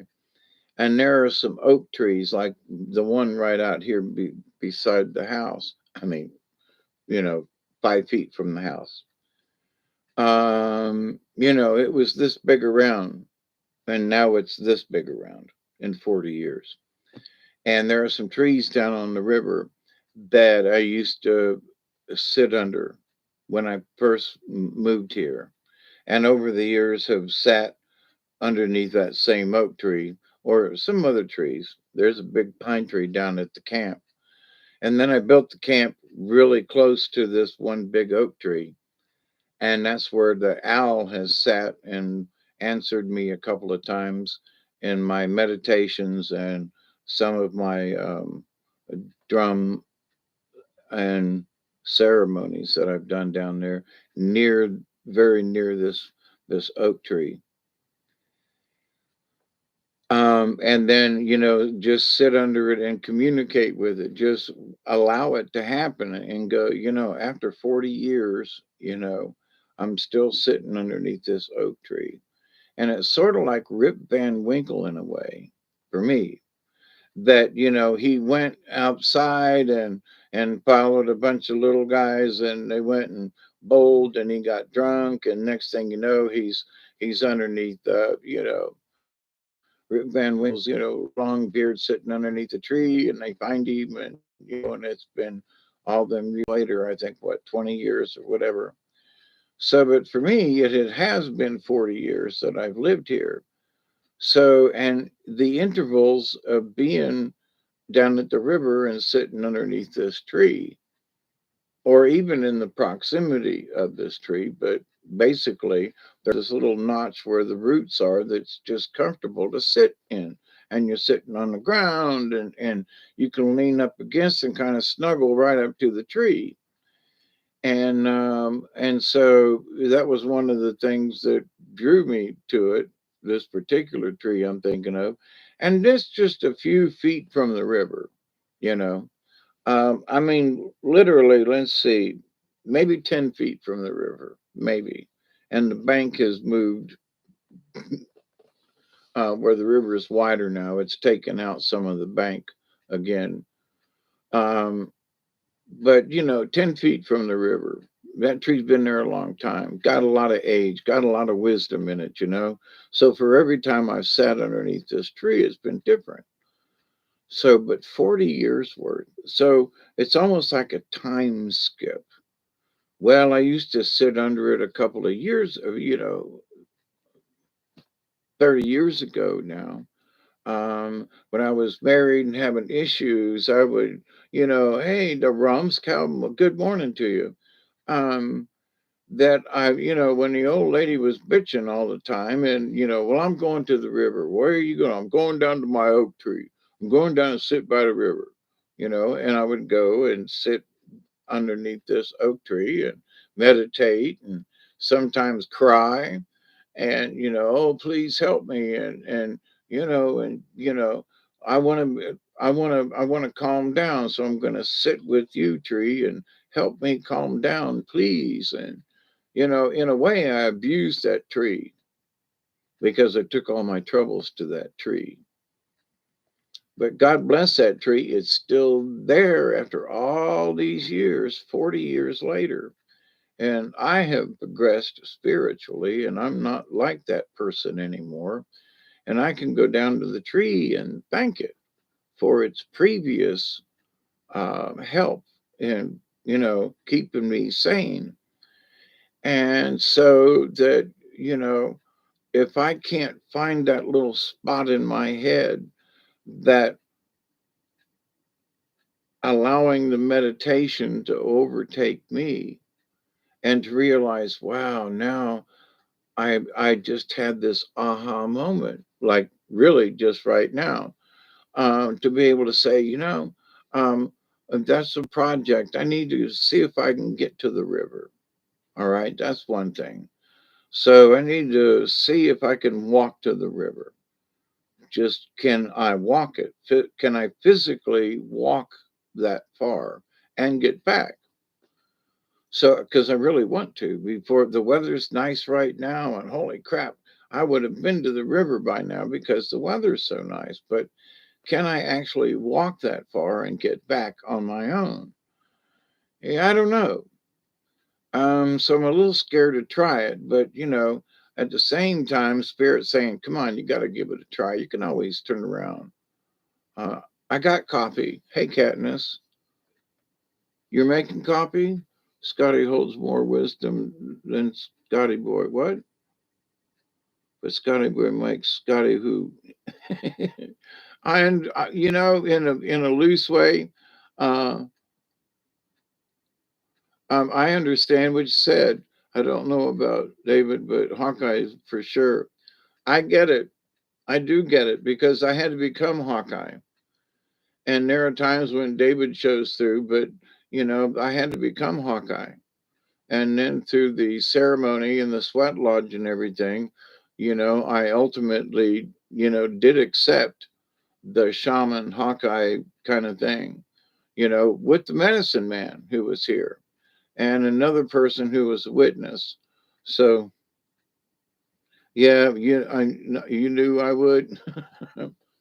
Yeah, and see, and that's one of them things about the finding that oasis is understanding. And when we say, when he says you gotta throw away, um, I had to throw David away. Well, you don't actually, trash and say never more, I'll never speak to you again, or David will never come out. Well, that's just not true. And when I transitioned into the Hawkeye kind of sort of thing, Dave's still there.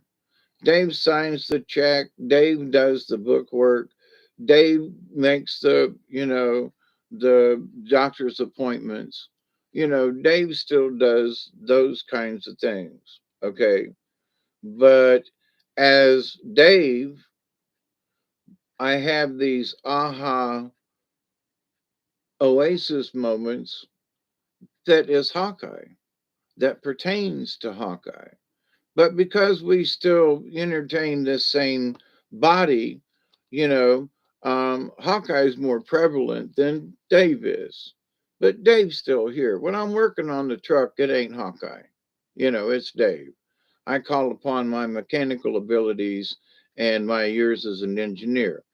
So, Dave is more present than Hawkeye is. But I could be under the truck and have a Hawkeye moment. It's strange that way. I am drinking coffee. Dave's not here, man. And there are times when, seriously, I'm caught up in a spiritual moment and I'm just like, there ain't nobody around me. It's just me and the dog who's still outside. But he hasn't knocked at the door yet. So, and I haven't heard him bark since I let him out. So, dum da da dum. But he needs to run outside, and I can't. Normally, before my operation, we would have taken a walk to the river, at least once in the last couple of days because the weather's been so nice. And I can't walk up the driveway. Today was one of those days. But I'm working on it, and I haven't given up. And I just need to, whatever healing I need to be going through, it's working out. And Duggar makes me feel guilty, so I want to go take a walk. That's a good thing. It pushes your id. But when you learn these certain things and you can see that you have risen above the crowd and you don't react the same way, you can see it through their eyes and you can understand how these people reacted that way, but you see it from a different point of view. But then you have to argue with the ego. And there are some people who will put their hands on their hips and stand there and I know what I'm talking about. And you people just are stupid fucks and you don't know what you're talking about. And I'm better than you because I see it and I know it. And you're just and the person who's doing that needs a big lesson with ego. So I have had bouts with the ego thing years ago in different ways.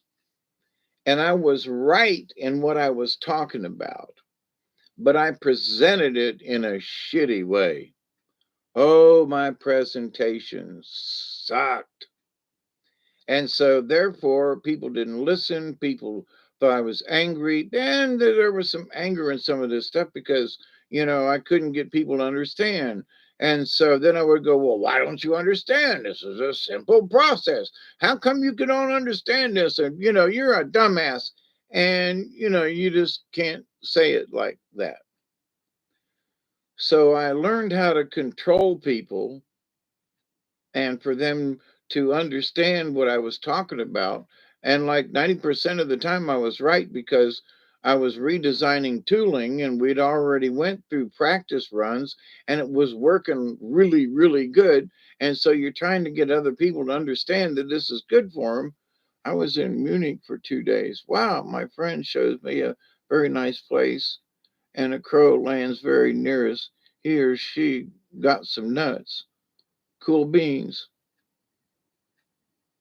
Who did you date, Hawkeye? I missed it. Hey, Chloe. Thanks, Mark. Appreciate it. Oh, hey, Michelle. You're late to the party. It's 3 o'clock. It's 3:10 in the morning time. Much love to y'all. Wrong, Chloe. You have it right. Others don't understand. Takes me a minute sometimes to or misread. We just don't get frustrated. Yeah, don't get frustrated. If you don't understand it, just take a deep breath. And sometimes it'll slide all the way around and then come in and you go, whoa, I get what he was talking about or she was talking about. I said, greetings to you. No. Watching the crow, I bet. Crows are interesting birds. And in the real wild, I will tell you, it's like sometimes is that a raven or is that a crow? And I have been confused for years. I have been confused for years. I have picked up this pack and I still have 4 cigarettes left. And there was a half a pack in here earlier today, like almost 24 hours ago. So my smoking is down, which is good because I want to live longer. And I'm going to try my best to like really give them up. But the fact that I'm really smoking fewer of them and getting by is like I can see progress. So that's one thing in that in the spiritual realm of things.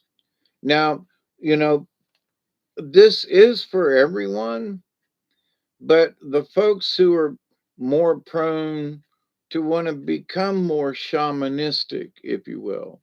I want to become more spiritual. I don't know if I want to become a shaman because that's where I started out, but I'm positive I want to become more spiritual. I want to understand more spiritually and the nature of things.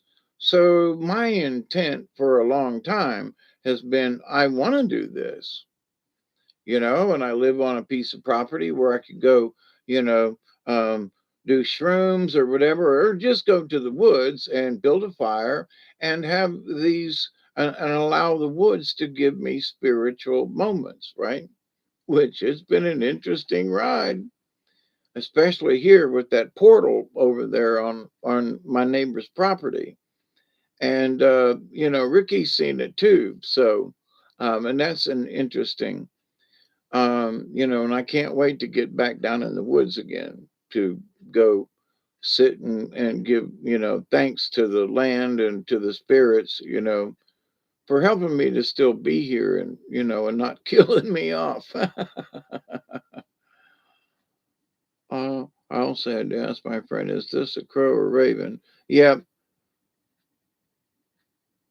both flap wings. Yep, that's right, Scotty boy.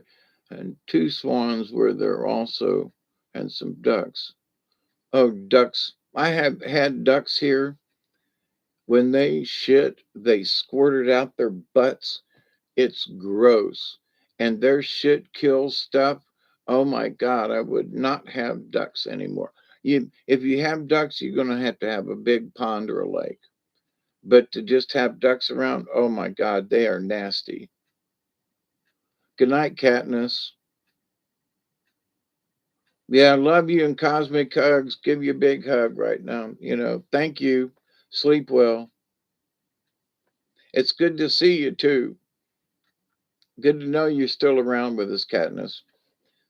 And so, in talking about this, seeing y'all show up and Katniss being here and Scotty Boy and Mark, all y'all showing up. And of course, you know, Michelle and Chloe dropping in here at 3 o'clock in the morning. We got another, it's 3:14. Okay, so we got 6 more minutes. Yeah, before we can do a 20. And I think there's enough still in there. Um, but for me, to come here in the middle of the night, midnight at the Oasis, I meant that also in the sense that it's midnight in some places, um, you know, and that come hang out here. The bar is open, if you will. The signs out that we're open. Come on in. And you know this is the Oasis.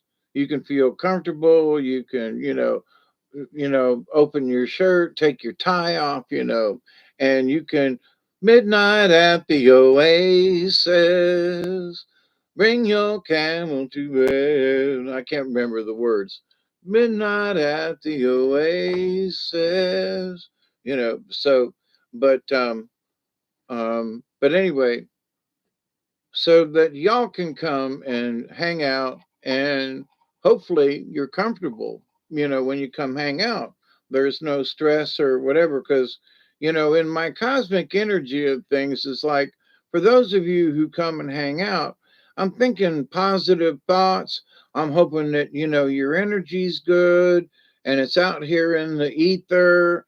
And when you're coming and, and you participate, and even those who don't participate, but, when you do, I can interact in the ether with you, not only in the chat room, but can interact with you up here. And so, that energy that we can hopefully share and interject in, that you can feel the cosmic hug when I talk about it, or that you can pick up on the energy that I'm trying to portray, that I'm trying to, well, yeah, no, portray would seem like I'm trying to act it out, and that's not it. I'm trying to be the energy, and I'm trying to um, transmit the energy, so that it's not just words, but I'm trying to send the energy with the discussion, and hopefully you can, or the emotion, send an emotion along with it. Godfather OG, wow, been busy since my dad died. Changed my career from a chef to citizens advice and Salvation Army. Wow, that really is a change, Katniss. That and the kids keep me busy. But I bet you still cook, right? Do we listen, or are we too busy looking? Scotty boy, that's what I think a lot of people are doing. They're looking at whatever too much. You listen to your calling. That's cool, Katniss. And see, and I listen now too. Yeah, took years for me to understand. Me too, Scotty boy. And I think, it takes many of us years. Some people just say, okay, I'm going to do this, and off they go. Uh, Hawkeye, your solid truth rings with you. Thank you. It's understood at the right timing. I ate a pizza called Godfather in Munich. Truth has its own ring. Yep. Only cook for my family, but plan to cook for the homeless. I was just thinking that, Katniss. I was like, if you're doing the thing with the Salvation Army or whatever, then cook some good stews or whatever for the homeless. If the situation arises. Back when I was doing the church thing, I worked in the kitchen and we fed people. And I got it, well, I was in jail for a year and worked in the kitchen and learned how to prepare things. I mean, we had 700 meals 3 times a day, 7 days a week. There were no days off. Sundays, we did things on Saturday. So Sunday was a light day. We had to pick up and bust our ass on Monday again. But, we did things that we could cook ahead of time, and and stick in the cooler, and then the next day just warm it up and serve it. I haven't heard that song for a long time. Which one? Hey, Tracy, the Salvation is helping the victims of modern slavery and human trafficking. Yeah.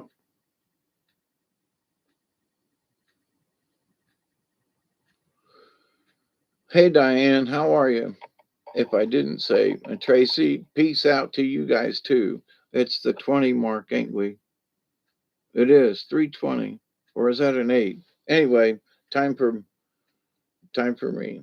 It's 4:20 sometime. Yep. Welcome to the Oasis. You know,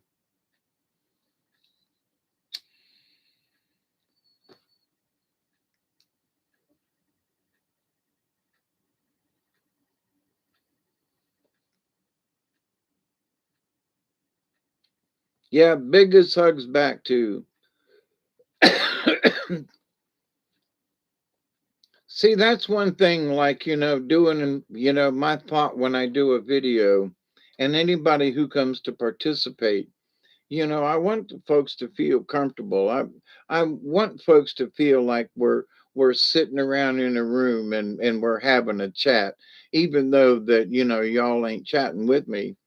Um, I've have been thinking, after lightning struck the house on Monday, okay, it blew shit up. Oh my God. I did a video about it, but oh my God, it blew shit up. Wires, it didn't just fray them, it blew them apart in pieces. Ruined two phones, blew the TV up, of course, and they had to rewire the house from from the phone standpoint, new modem and everything. I mean, it blew shit up. But since then, though, the my connection to Bob seems to be better. I haven't seen the screen jump near as much, and so I'm grateful and thankful that the new modem and everything and the new wiring it seems to be helping the live stream better. So. With that said, I would really like to be able to do. I got to learn how to do what is it? Rumble? No, StreamYard. Yeah, I got a link already to it. And I tried to set it up back in the day, but everybody was trying to log on at that time, and for some reason I didn't make it. So I'm going to try it again. And I would really like to be able to invite people in to do a show with me, or to have an honest conversation. And you could always just call me at the house, and I'll put my new. Oh, you can't see the color. My new red phone, my new red phone. But you could call me and we can have a conversation, and I'll just put the phone on speakerphone like I've done before and have a conversation. So we could still do that, but I want to try to get into more participation for those of you who would like to participate for whatever subjects we decide to talk about. And so, but anyway, when I'm here, you know, way back when, there was this argument with ego. It's like, what are we going to do? And you're talking to yourself, and who's going to listen and who's going to pay any attention, and what the hell good is it going to do? And you're doing this for your own gratification, talking about myself. And it's like, well, no, and Mother Mary told me I needed to do this, and no, I need to be there, and I need to provide a safe place and an oasis, if you will, so we could all. Meanwhile, down at the Oasis, you know, bring your camel to bed. But that we can, all get together and share this cosmic energy, that we can all participate in a higher level, if you will. Not that we're better than anybody, but it's a higher level than most folks are paying attention to, and we can connect spiritually as well as just chatting or you all just listening to me. You know, hopefully there is a better connection, right? You can call me. My number is number one. Tracy, love to panel with you. Yeah, I have a problem with being told anything. Yep, understood. And I over this last year,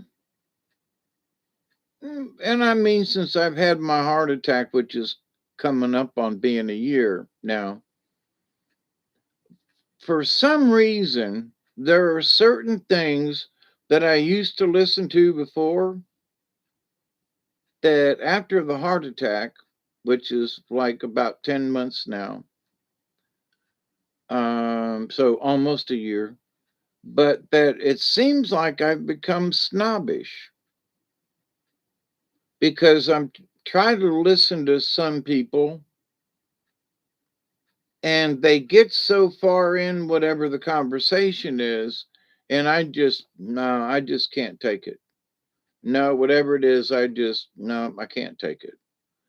And am I being snobbish? I don't know, but it just whatever it is, I'm like,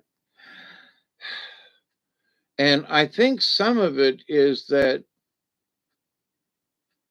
in my own self, I'm like, some of these people are trying to elevate people to another level. And as I'm listening, it seems like they're actually keeping people from making another level. And I want to go, stop it. You're preaching the wrong thing. You should be, elevating versus, blah, blah, blah. And I thought you folks were all about helping people to elevate to a higher level. And it just seems like you're just muddying these people down. And, so it don't take me but 5 minutes and I'm like fed up, like really quick. And I have stopped listening to some folks. And I've gone back and tried to listen again. It's just like, nope, they're still on whatever it is. And then I will ask myself the question, am I being snobbish? Because these people have the right to express their opinion and so forth. And just because it's not that I don't agree, I don't know, it's just something that just it doesn't agree with me, that's for sure. But I'm being snobbish. Well, I don't go and try to enter their chat room and try to, be a snob or whatever. I just go, no, okay, and I don't listen.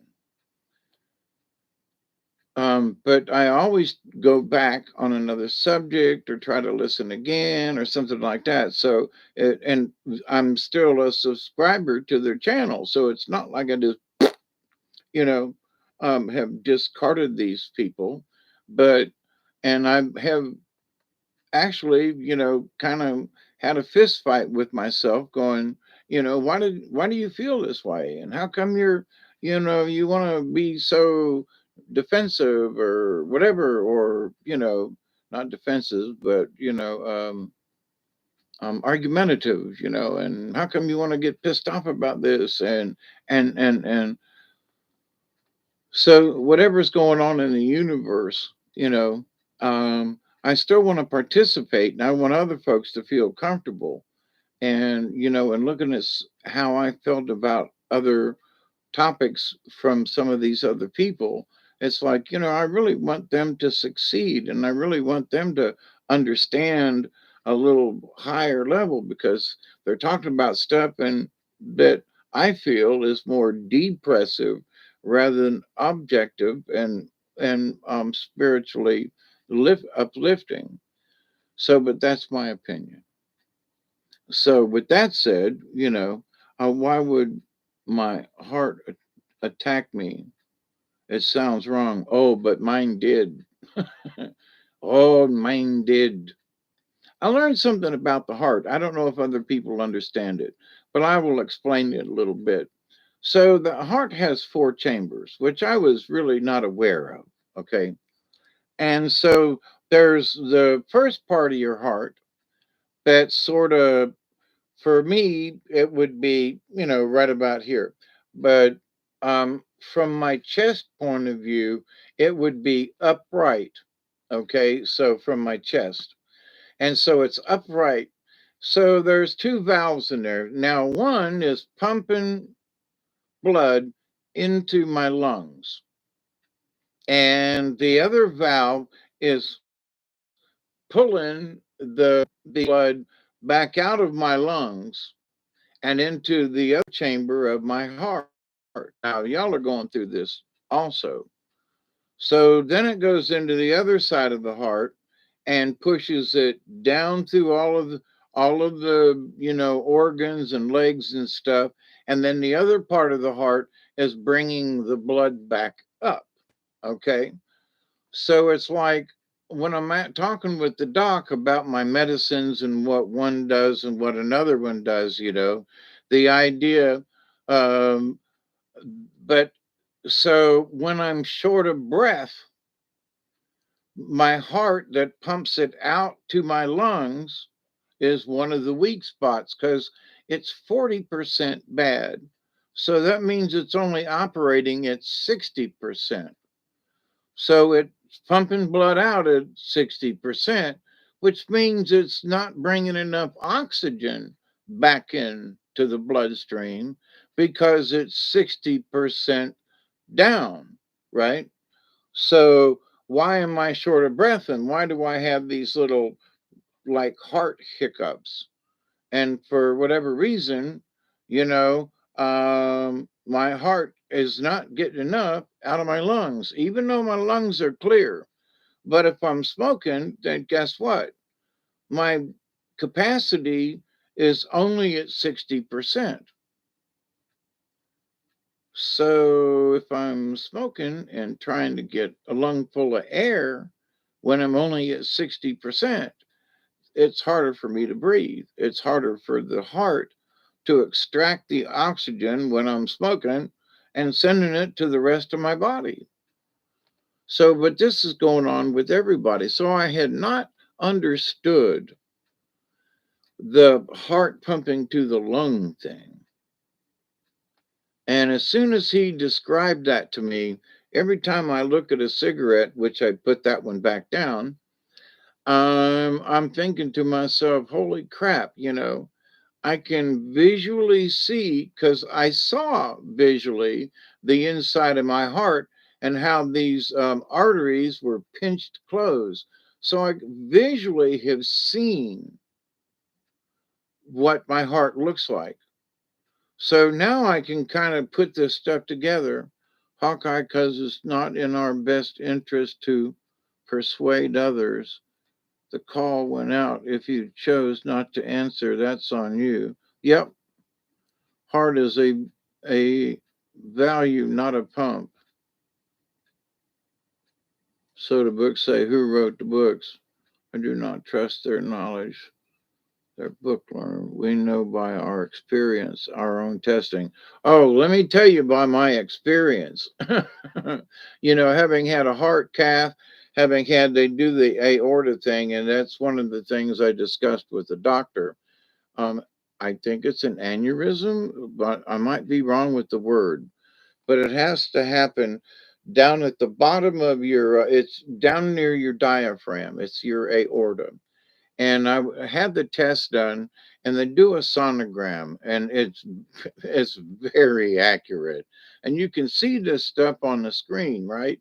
And when she gets to a certain portion of the aorta, she stopped. Well, it could have been a he who did the test, but she who did the test, and she identified as a she, by the way, for those who want to be picky. But so she'd stop and take a picture and then go in and I was like, "What are you doing?" She goes, "Well, I'm measuring." And so I was like, "Cool." So I'm looking at the edges of the aorta, which is a very large thing that runs and pushes blood down to the rest of your body. But I'm watching and looking in there. I'm going, hey, that plumbing looks pretty good. Doesn't look like a lot of plaque or anything stuck along the walls. And she made a little bit of comment, and I joked about it. But so I'm watching her measure these spots. Now, I don't know why. So now I understand why. So the aneurysm, if I'm right with the word, is that the your blood vessel, your artery is too wide. So they are slightly alarmed with my heart condition. Not only am I have a 30% loss in one area and a 40% loss in the other because of pinched arteries, um, that my aorta now is too wide. So I'm asking the doctor, so what's the big deal with that? And he goes, well, for every time it gets a little wider, the walls get thinner. So if it gets too wide, it's sort of like overfilling the balloon and the balloon pops. So then they worry about the aorta down there and where, the artery that goes down, there's certain places where it's more frequent that it happens, in this area of the body, versus lower down. It happens more up towards the bottom of your chest plate there thingy. Um, Maybe possibly knows. We know by our experience. Yep. So, but by seeing these things physically myself and experiencing the shortness of breath and feeling my heart pump and understanding this going, oh, so that is absolutely by experience. So that, and my job, it seems, is to try to help, explain this to some people and others and to understand it myself, which has been another oasis of understanding, if you will. Yeah, send love to my heart. Yeah. And also, it just having seen it in not only in my head, in my mind's eye, but having seen it, the pictures, and seen the video, and while it's happening, I'm watching it. There's a different connection versus just saying, "Whoa, that's what your heart looks like." No, there is your heart. That is your heart. That is your aorta. That is where your issue is. That is not somebody else's or a picture of it. It's yours.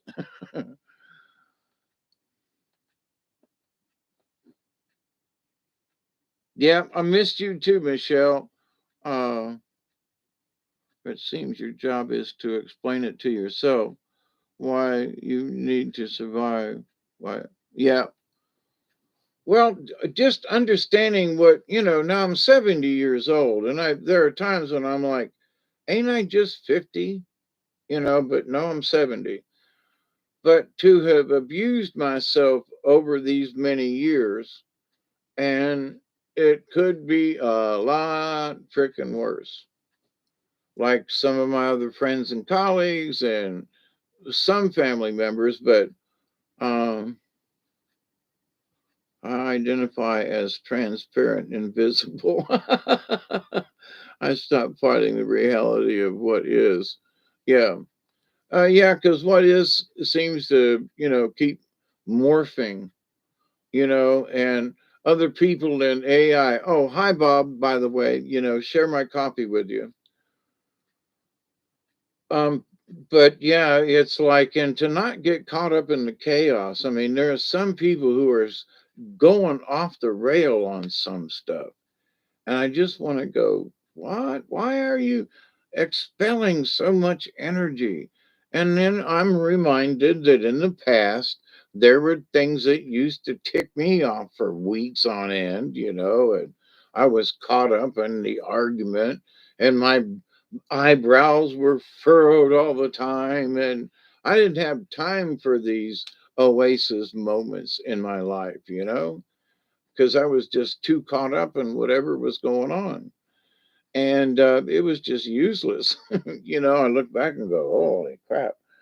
The years of just dumb, useless energy wasted on stuff, and the wasted because by being such a knothead, I was not able to accept what was trying to come in.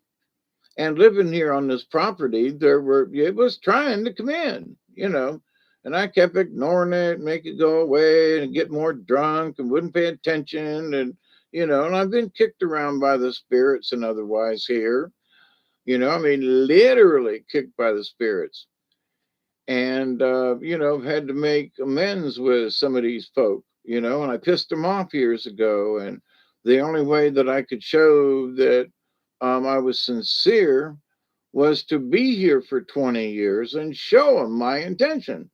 At first they were like, nah, we're going to just keep kicking your ass.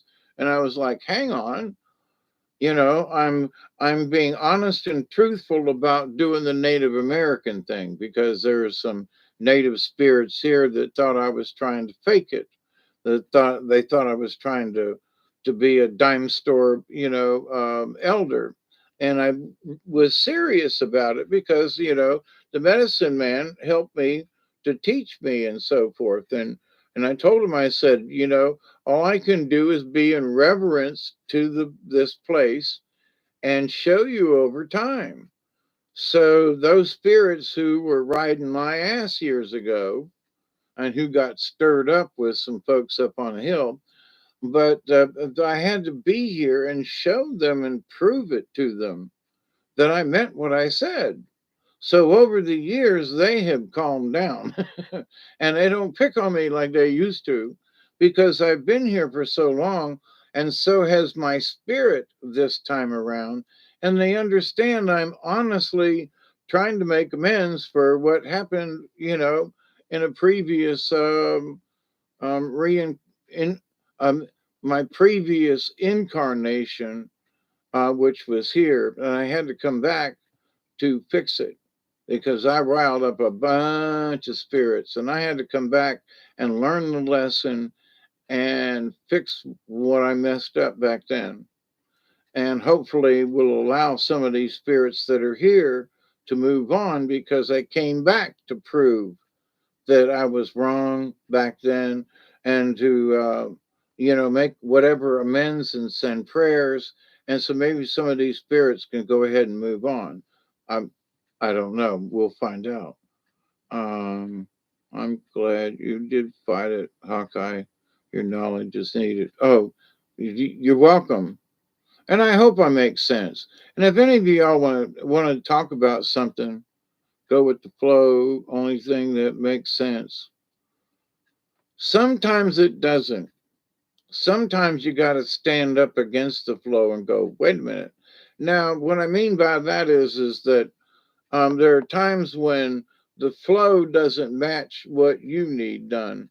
So I equate it to being on the Flint River is it's a pretty decent wide river, and they used to have steamboats on it back in the day, and and the Flint River it starts all the way up, just below Atlanta, so it runs the whole state and down. But anyway, I'm thinking of the Flint, and it's other rivers too, but um, used to go out and paddle in the middle of the river, right?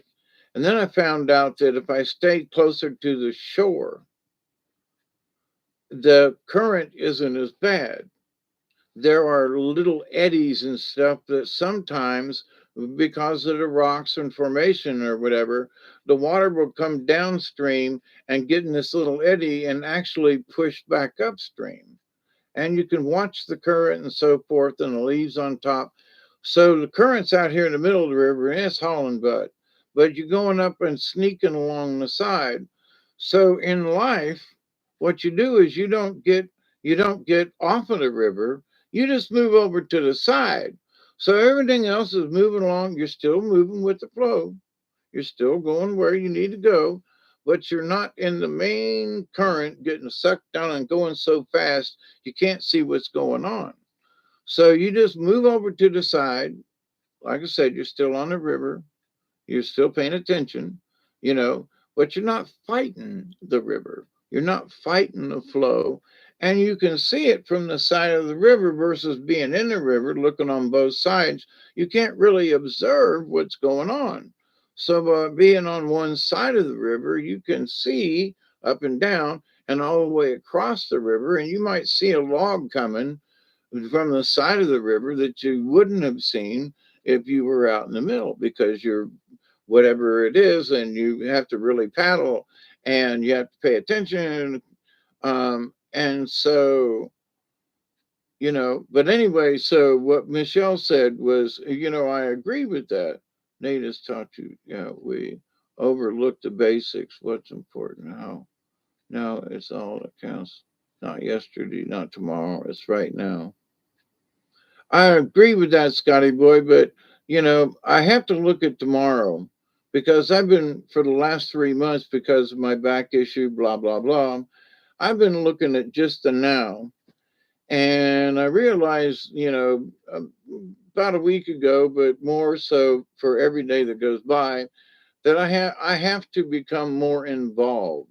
I have sat here and let it be okay, and but then at the same time, I've not had any adventures. The adventure of having the house struck by lightning, that was an adventure. I didn't have to go anywhere, but the weather outside and the smell in the air, and it's springtime, and I got this new bass boat thingy, and I really want to go put it in the water, and I want to try my boat motor, and I want to do all these things. Um, and I'm still looking out the window, you know, because I'm complaining about my back. And so I just have to get stronger. I have to make a move. I can't just observe. Well, my excuse is, which is true, I'm allowing my back to heal. Okay. And sitting here, it doesn't hurt near as bad. I've got my heating pad on. I've had my meds. I need to take my go to bed meds. Um, and all in all, I am doing better. My blood pressure is stable. I've been to the doctor. Everything, my blood, levels are good. I'm back on the super duper vitamin D, but hey, we all need that. Ain't gonna hurt me to, take those. But basically, I am doing better. So, but in my brain, I'm not doing better enough. I want to go out and drag that kayak around in the yard and flip it on top of the truck. Not yet. Nope. That ain't going to happen. Not yet. Nope. And I really want to go. The river's up. I really, really, really want to go. Yeah, tomorrow's not promised. I would absolutely agree with that.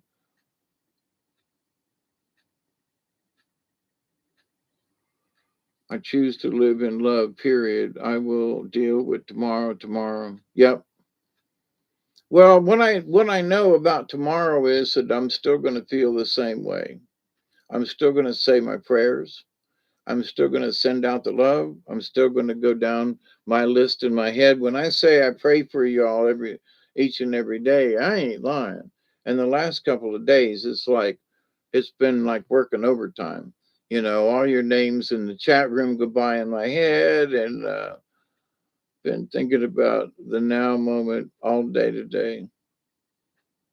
Adapt and overcome. Yep. And I will say something, Michelle, and not to you, but about the word overcome. Sometimes when we make those statements and we repeat them, I've got to overcome this, and it's like I got you. So you put it in your head that, and by overcoming something, it means that whatever that you're going to do is like going to be really tough. I have to overcome it. Oh, and it's a true statement. Now, don't get me wrong. Um, but I was taught with thinking and talking in the positive that we use that word when actually maybe we should use another one because oh, I'm going to overcome this situation. We have to overcome it, and it instills in us that there's like this really heavy duty thing that we have to do. And it may be, don't get me wrong now, but by thinking in the positive, you would use something, well, I have to adapt to this new situation. And it may be a little taxing, meaning it's going to, but overcome. Well, the situation may be a little taxing, versus I have to overcome this. It may be taxing when it's a big some bitch that you're going to have to overcome. But by stating the word overcome, now, Michelle, I'm not picking on you, okay? It's the word. And folks overcome stuff all the time, but it's our repetition of it. So if we repeat overcome, I have to overcome this, I have to, no, change the word because overcome has some, like, oh, how tough it's going to be. So you want to lighten it up. Even though it's going to be tough as shit, you want to lighten it up. And so you choose another word than overcome. Use the word lightly, in other words. Don't overuse that word. Overcome this, overcome that. I have to overcome life is the overcoming obstacle. Be careful about overusing the word because of what the underlying connotations, is that right? The underlying, overcoming. We shall overcome. We shall overcome. We shall overcome someday. Anyway, musical interlude number 24. But I don't know how many it's been, but um, but in talking in the positive and thinking in the positive, there are other words too that people overuse. Go ahead and use it in a sentence, but then leave it out. Repeating, we have to adapt to things in life, and every day in life it's an adaptation. you know I don't know if the phone's going to ring or not, but if somebody calls and it's an emergency, or somebody calls to just say hi and spread some cheer, I don't know, and life is like that. But you have to adapt to the situation versus saying, well, every time the phone calls, I have to overcome the thought that here it is, another you know, prank caller. I have to overcome the idea that, of somebody called and took up some of my time. I have to overcome, you see. So overcome, overcome, overcome versus adapt, adapt, adapt.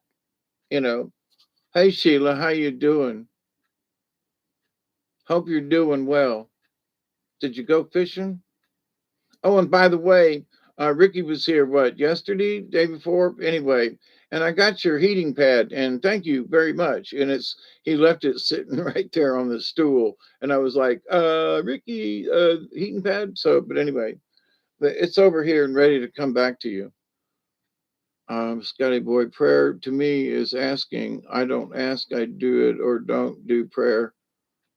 I feel there is a higher above you. I don't. Why would I?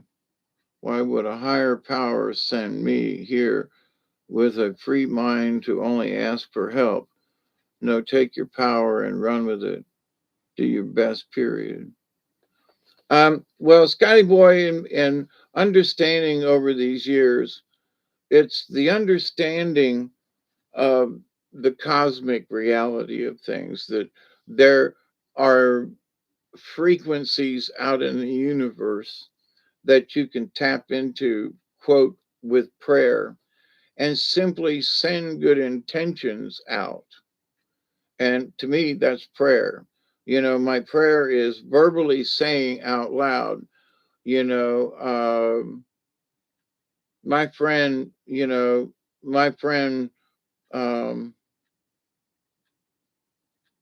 Christine, I'm sending out good vibes and love to her, to help her with her brain issues, which she has survived much longer than the doctors ever, gave her, which is great.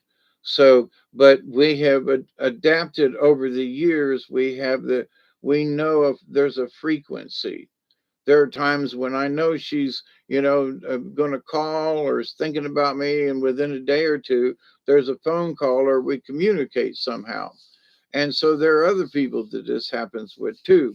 So I've learned in the universe that, you can send a positive energy out to a person and actually get a response back with certain people. And the more people that I connect with on this level, that, there's several people, like earlier that said, grateful that I came on tonight. Well, I wasn't gonna, and the spirit was like, no, you really need to do it. midnight at the Oasis, and let people come and sit around the bar. And we're just having a chat and visiting, and midnight at the Oasis, and kind of sort of leave it like that. And have a chat about the higher levels of things and how to recognize them. But at the same time, people who have these jumps in spiritual awareness, if they're honest to themselves, they have to have that conversation with ego. Oh man, and it is a constant ongoing thing that you don't let ego, take over your situation. There are times when I have questioned myself. Well, I had this conversation and I talked about this, and it seemed maybe I was being a little too forceful with stuff. But when I seem like I'm getting forceful, it's when I want people to understand. Don't be stupid. Don't go this way. Please, back off so my forcefulness in my voice and maybe in my actions is that please don't be stupid. Please keep a level head. Please think about this. You know, 28 specks and one catfish. Wow, where'd you go, Sheila? You went pond fishing, didn't you? I'm not against prayer. Yeah, I just am not really good on expressing my feelings. Understood, Scotty boy. Been a problem I have always had by my meaning into words gets mixed up. Ego, I have a new take on ego as well. Yeah, I keep learning about ego too, but the thing is that there are people who just wear it on their chest and just, look at me, look at me, look at me, look at me. I have learned this and look at me. No, no, them folks are just, hang on, you know, there's a, there's a confidence with a good ego that's important. You know enough to be able to stand and say, listen, um, you know, this is what I have learned, and I would like to share it with you. This is the way I have, am trying to learn this. So my ego is that, you know, I may have understandings of things that are on a much different level than other people, but at the same time, I don't feel like I'm better than they are. What I want to do is share the information so that we are equal in understanding. Not that I'm higher or better, or that this other. Now it is true that when some of these people you look over there and go, don't they get this? you know, this whatever we're talking about, don't they get this little bit here? And they're just like, well, what about this? Or what did you over? And you go, holy mackerel. And you really thought that this person was at least close to you in understanding about certain things, and they are way off the mark. They are just way off the mark. And you're not trying to be egotistical about it, but they are way off the mark with understanding certain things. And so there have been several times over the years where I've just had to, back off and, give them the benefit of the doubt. And how can I explain with what they know and what they're expressing to me? How can I get my point across and help sometimes drag them into a higher level of thinking? And not that I want to be better than them, but hey, come on, come with me. Look at this. There's something else about this you need to understand. Well, I'm here and I got it, and I'm what, and and ego kicks in for there, but I know what I'm talking about. And you go, yeah, come on, there's some more. And because you're parading your ego around, you know, that's one of the things you need to learn. You need to back off that ego some and come on and see this other thing. Your ego's actually keeping you from learning more. What? Yeah. So the Oasis in this is that, they have created an oasis that to them is like, that's it. We've come this to here and we understand this. And a lot of times they're Bible thumpers and they're using the Bible to talk about how much they know and this, and they're quoting Jesus and, and they get stuck. They just literally get stuck. And you just want to grab them by the hand and go, come on, come a little bit, just a little bit farther now, baby. Just a little bit farther now.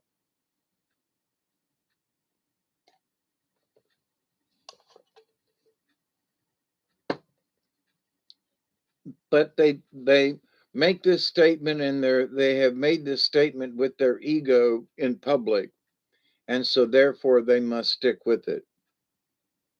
That there can't be anything else. It's like one of them preachers on Sunday morning or early in the morning, and Copeland or whoever, they got their mindset and that that's the way it goes. And there's nothing really wrong with what they're some of the things that they're saying, but that's as far as their thinking goes. It stops there. And so there's more to it, please. There's a little bit more understanding, please. It's one of the ones that the statement in the Bible, for example, is that, man has dominion over the earth. And and I learned with Native American stuff that that's just so wrong.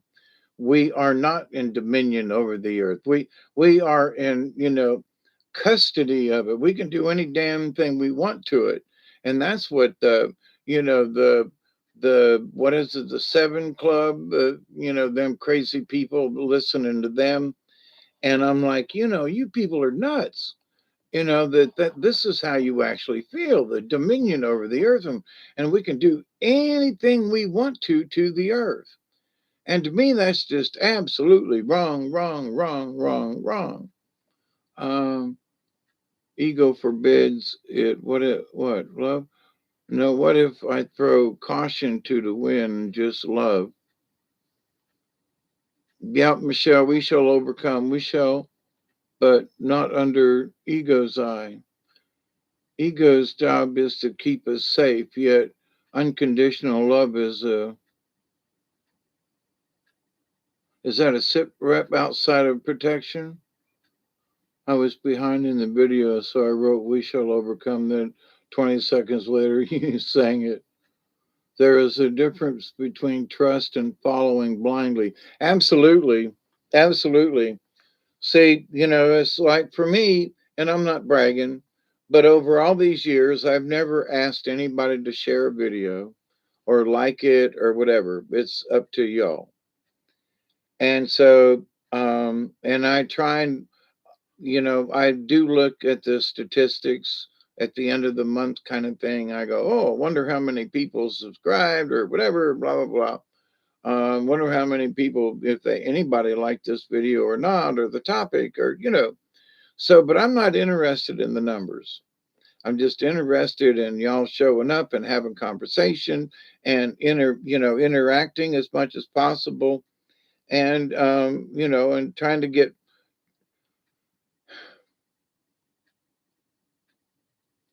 Here's an interesting thing. I was fixing to say, and I'm going to say it. Trying to get my point across.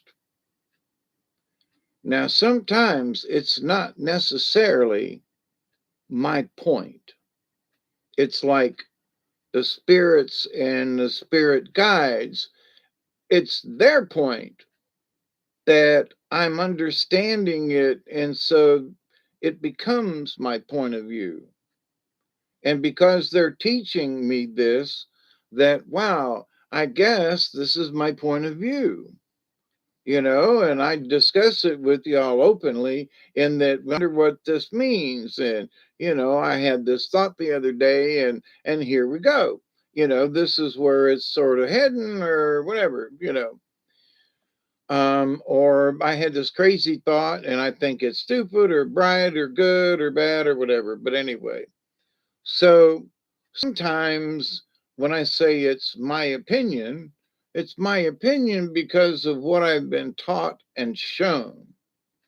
And I've developed my opinion with outside influences, right? And sometimes they pound me on the head and literally, like, I was behind. There is a difference between you have to step outside of your comfort zone to learn what love is. Stupid is as stupid does. Yep. Well, here's the thing, the general love for mankind. I can generally say, that I I love humankind. I love mankind, but there are those freaks that want to shoot you, you know, or throw a spear at you or a crossbow or run you over with a vehicle.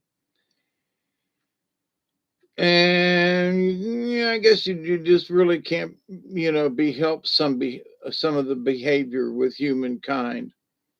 But I don't want to go hunt them. I don't want to go shoot them. I don't want to harm them. Now, maybe I might have to stand up for my own rights and shoot back. But in general, I don't want to harm anyone. So I can say, honestly, I have love for all mankind. So I don't want to intentionally harm anybody. Now, maybe in self defense, but that's, um, so I can unequivocally stand behind that statement. I love you all. I do. And the more that we interact with some of you folks, I say some of you folks, um, in that it brings the love even closer because we have had more than just a mild conversation, we've had contact. And so with that contact, it is more because we had the contact, all right? Simply because. So, but in the universe, then I see it, and I have thought about this since I was a teenager, that in the universe of things, the universe is like radio stations, and radio waves are out there all the time. And you say, well, this can't be true. Well, why not? So I think that the mental layers of the universe in the cosmos are radio stations to tune into. So Michelle and I, we can have a cosmic, connection and have a similar thought almost at the same time. And we can look at our watch and go, yeah, it was about 2 o'clock. And oh, really? Yeah, I was thinking about the same thing. Well, some bitch, and it happens with other people too, but just I'm picking on Michelle at the moment. But when you have that connection, it's a radio station, in my opinion, in that because her and I have had a chat on the phone a time or two, we have connected differently. And this is her and our radio station, this one. Okay. Now, somebody else could tune into that radio station, that frequency that we seem to have, and other people. So Joe over here has this frequency in his um, radio station as I say it's up or high or low, like if you were dialing on the radio. You go lower and down to the bottom, or you go higher up to the. But anyway, so my brain says, oh, this one's just a little higher, where this one with Michelle is like this, and this one over here with Joe is like this, and this one with this other person is coming in from over here, and Scotty Boy is like over here. So, but but so for me, picturing this in the universe is that there are just some open lines too, that are just there. And sometimes you run across them when you're flipping through the channels, on the radio, which I used to love to do in the old days, especially at night, listening with a crystal radio, for goodness sakes. Um,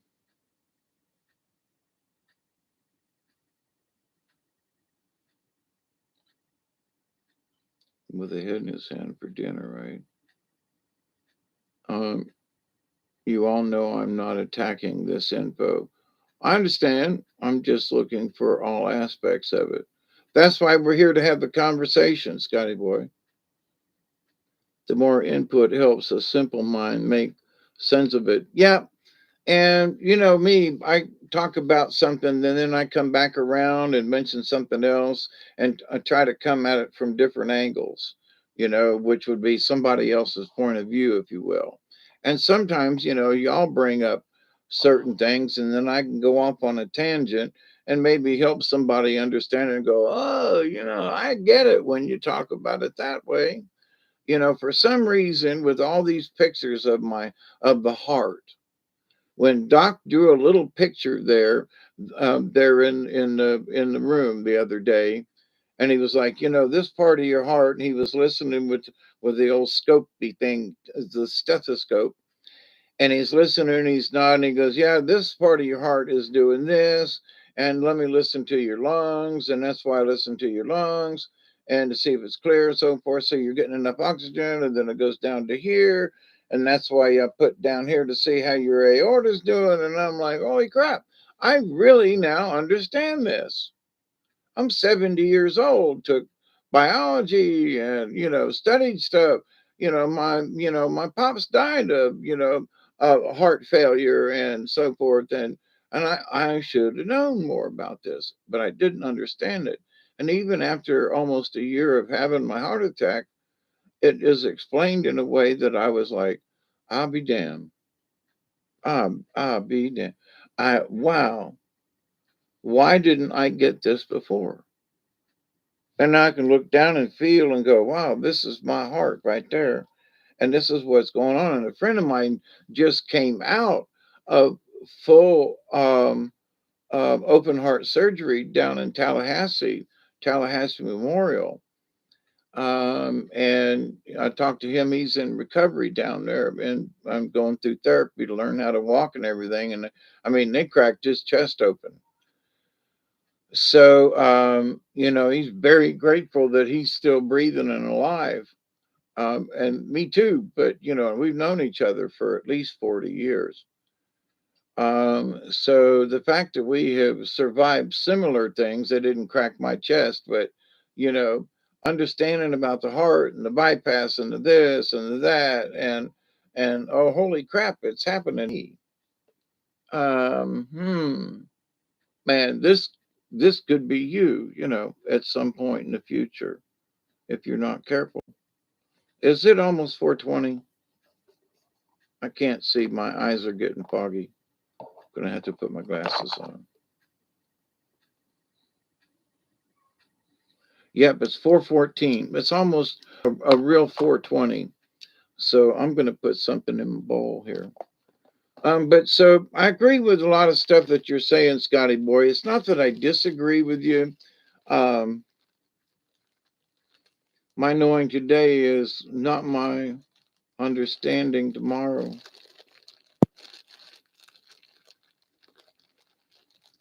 But see, it depends on where you are in your journey, because some of the things that you're talking about are like, you know, I for me, I resolved some of those issues in my brain.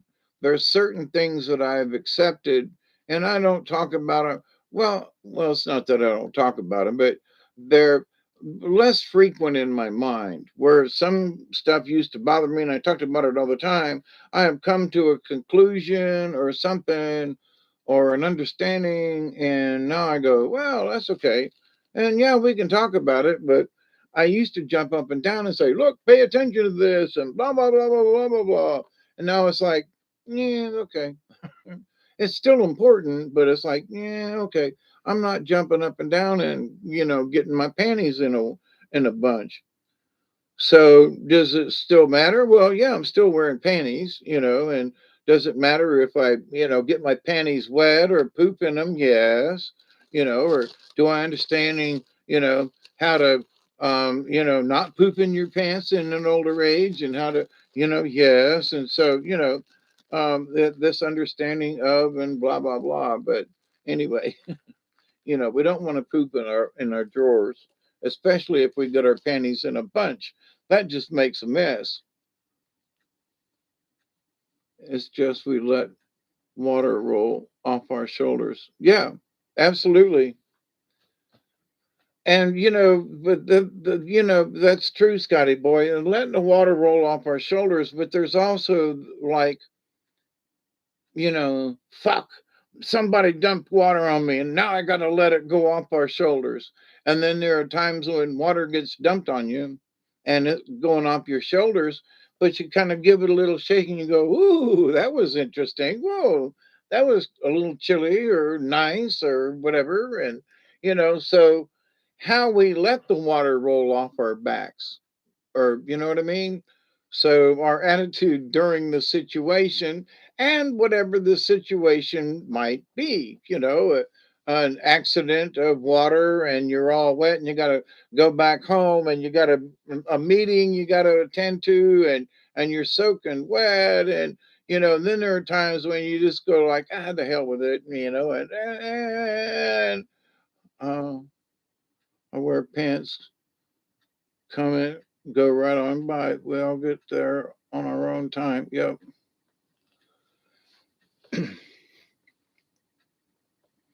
And there can be somebody standing right next to you. And Scotty, when you say we all get there on our own time, the time, 10 minutes goes by and it's my time and it's their time. But their 10 minutes is different than my 10 minutes, even though we've occupied almost the same space. We're looking or observing whatever is around us in that length of time, but their perspective is different, even though we're still in the same time zone, in this same space, and the same people, and the same interactions. But that person's experience is different, even though we're side by side. And so these are the types of things. Is it 20 yet? 18, 16, 18, almost 18. Oh, that worked. 420. Yeah. Yep. Coming up. I got mine ready. No pants, no panties. Yep. Yeah. Going in the raw, commando is some of these folks are talking about. Jesus, commando. Okay. Let it all hang out. It's 419. Yep, I got a good one here. It's going to take me a minute to light it. Couple of nuggets.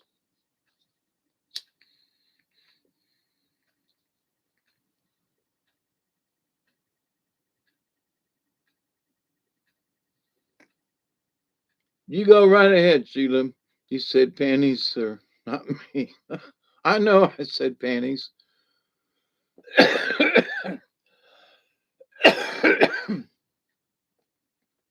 Well, it was the day before yesterday.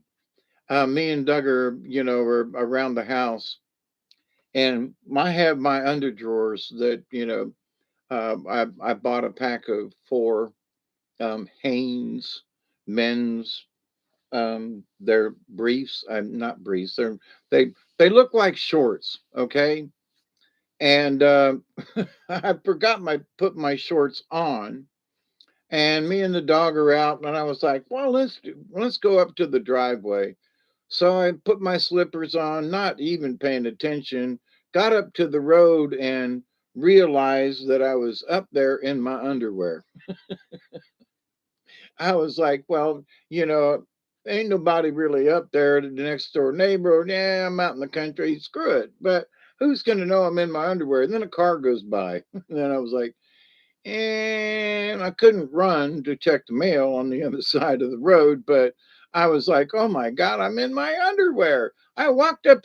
It was the fact that I walked up there in my underwear without really knowing it until I got to the road. That's what was freaking me out. Oh my God, I'm in my underwear. And what the hell, you know? So two or three cars went by and saw me in my underwear if they were paying attention on the curve, you know. But it was just the fact that what there wasn't nothing hanging out or nothing was, you know. Anyway, but I did it, you know. I did it my way. Yeah, they're boxer kind of thingies. Yeah, they're nice fitting, you know. Um, Years ago, you know, the talking about old age and a man's dangly parts that should be supported so that you don't get a hernia kind of thing, and it's better for men. Well, you know, I went without under drawers for a long time, and um the idea that somehow that your danglies are going to somehow become more prone to anything because they're dangling and they're not supported. I'm like, well, maybe some guys, but I haven't had that trouble. Knock on wood, you know. My danglies have gotten through these 70 years with only a brief amount of time with an issue, but epididymitis, oh man, does it hurt. But anyway, so um, for me and some other folks that I know, you know, they say, "Oh, you've got to take," and I'm just picking on this. You got to take blue green algae, or you're not going to live long enough. Or you have to, you know, use this in your diet, or you're not going to live long enough. Or if you don't do that, or this or that, you're not going to live long enough, and you're going to die. And it's like, okay, so I've done certain things, like I've used olive oil. I don't do fried bacon and stuff like that very seldom. You know, somebody else has got to cook it. Where I used to cook eggs and bacon fat, you know, and stuff. So I've changed how I eat, and I'm sort of more vegetarian, but you know, I still eat a lot of meat. Um, and you know, you're not supposed to drink milk, and I drink a gallon of milk every 2 or 3 days. You know, I love it in my coffee, and I love to just drink it. You know, and so you're not supposed to do that. And you know, if you do that, you know, eating too many eggs, and if you do this, if you know, and I've just have been careful with my diet, you know, and have used olive oil and certain things. And I stay away from lard and other types of stuff, you know. And I've made it to 70 years. And only because of my smoking is my heart in the condition it's in. It's not because of my eating habits. Um, you know, the other parts of me is because of my bad habits, not because of my eating, or that, you know, I didn't have enough vitamins, or, you know, um, my lungs are clear with all the stuff and all the smoke and dust and things. I should have something wrong with my lungs, but I don't. You know, with all the dust and smoke and stuff that I've been in, I mean, toxic stuff. I mean, toxic stuff. And you know, and I don't have anything else wrong with me. So, knock on wood, is it just my own constitution? But with all the commercials of that, if you don't have this, you're going to die. I didn't have it. I haven't had it. I'm not rushing out to buy it because I made it to 70. And if I just keep having a decently clean life, I can live a few more years. But now here's my trick in my thinking. I don't have any cancer or anything, knock on wood, like that. I'm in my bloodstream, anything, I'm good to go with that. So, you know, and if I'm good, I can be good with my heart, and, you know, and still have a fairly active life, and so I'm good with that. But if I start taking a bunch of other stuff, this is my thinking.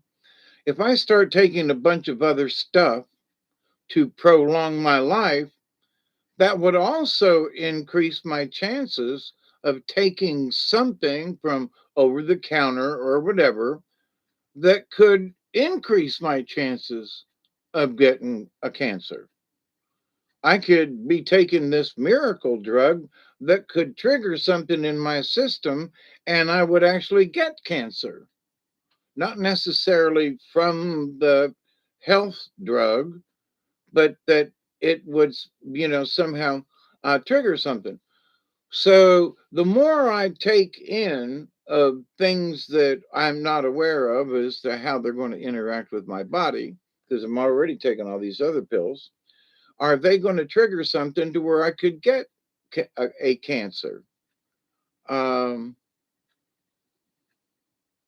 Starts now. Wait, what I eat when I eat bacon, my left arm raises on its own,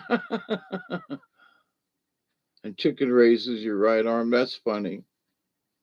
Mossy, you back? I guess you. I don't know if you were still on or not, but anyway, it's good to see you back in there. Anyway, um, but so anyway, this idea that you have to take all of these magical things. Now, I have taken vitamins over the years, just over the counter vitamins. And but I have, if it's, I don't take a B, I might take a B complex. All right. But I don't take a multivitamin that has B in it. All right. I've talked about the multivitamin thing before. No, split it up.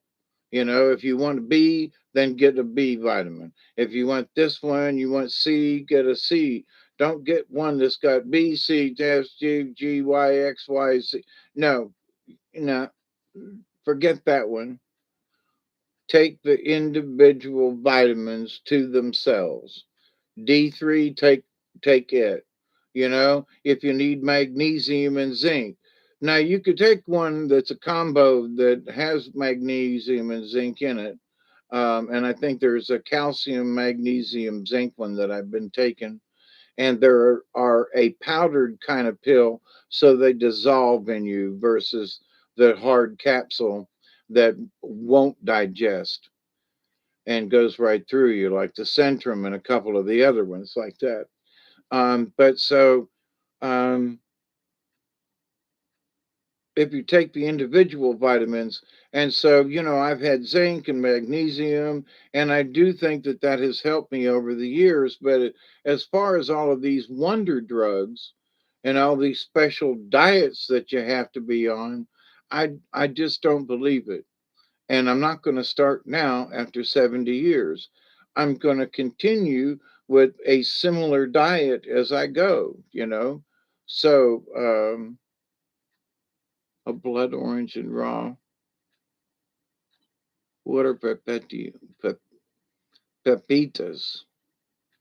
I'm going here and just listening. Well, yeah, okay, Mossy. I ate blood orange once last year and loved it. We have so many orange trees. Yep, I bet you do. Sure is weird being a human.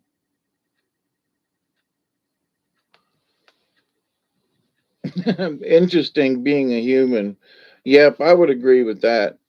And there's been some times here recently, and I know I'm old age and stuff, but and I know that I have been pursuing a spiritual, kind of thing. But stuff here recently, like dreams or half dreams or some stuff that have just been plumb freaking weird. I mean, just plumb freaking weird. Perspectives, wake up and look out the window, and the whole window and everything looks different. And then I have to blink, and then I blink again, and then it becomes my house. And it's like, what? What? Really strange. And the interactions with whoever is in the dream. And then but it's been more of what I have seen when I open my eyes. And it's like something is overlaying over, there's a picture overlaying what's actually there, my windows in the house or up where the television is, kind of thing. And it's just the perspective. And it, I have to close my eyes and open them again, and it's still there. And then I blink, and sometimes it takes two or three blinks, and sometimes it takes more than two or three blinks to like really get the picture that's being overlaid over whatever I'm looking at. Very strange. Um, and I don't remember ever having that happen to me until here recently. So, in my trying to understand what's going on, am I seeing between dimensions? Am I seeing between layers of things? Does this actually pertain to me? Why does it take so long for me to like focus on what's really there? It's not like it's disappeared, but whatever the overlay is overlaid, and that's the prominent thing that I see. And how in the hell is this happening? Why is this happening? And the feeling that I have with this overlay of of pictures, okay, of whatever, wherever I was and whatever's there. So, but anyway, it's very real.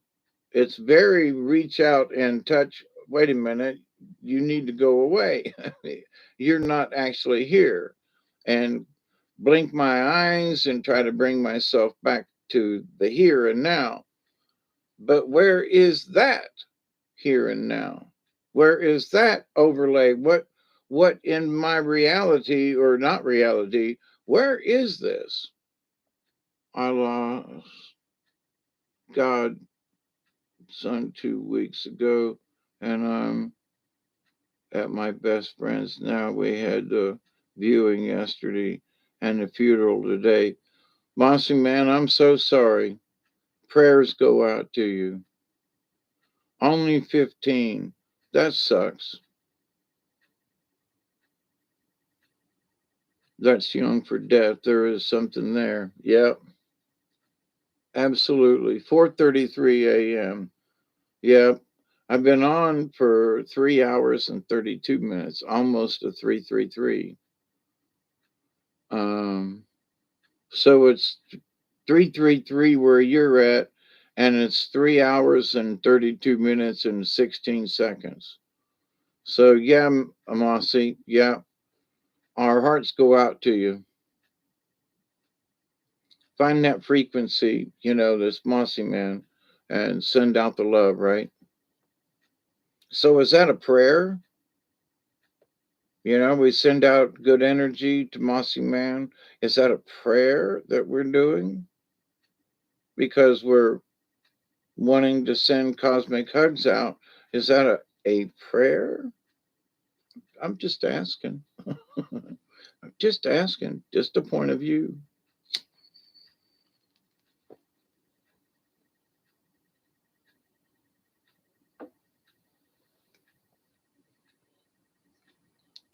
So the pastor would said, we pray that Mossy Man will feel the comfort that we send to him.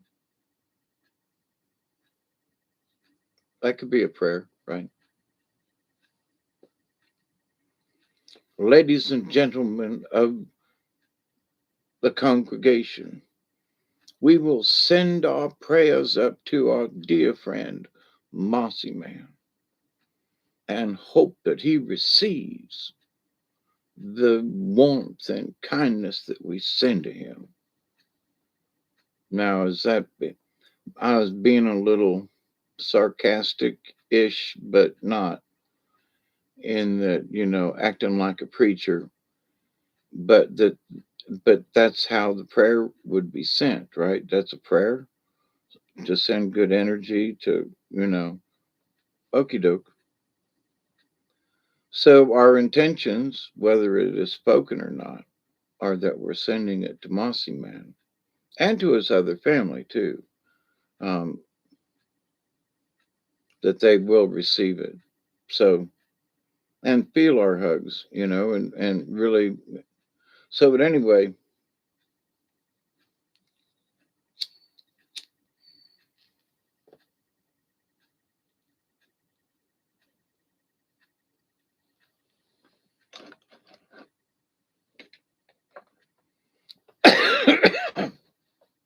it's time for me to take my meds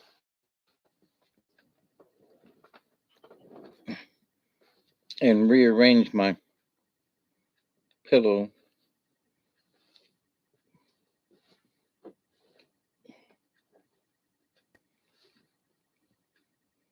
and this extra long heating pad.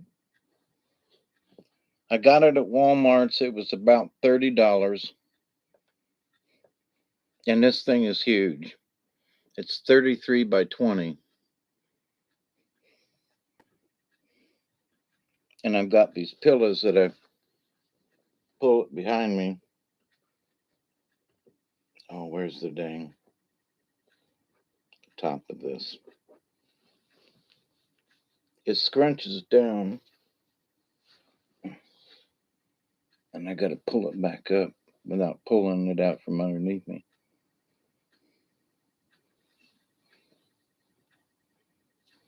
Oh, there it is. I can pull it all the way up. I can pull it all the way up to my shoulders, and it just is down to my butt on the bottom. But put the pillows up behind my. Where's that? Where's that one go? There it is. A small pillow up behind it. See, that's the heating pad.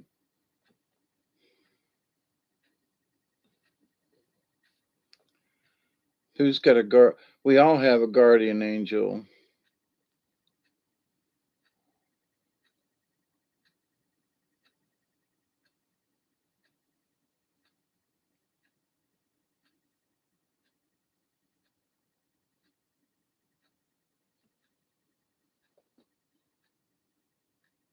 His name was Romeo, or nickname Third.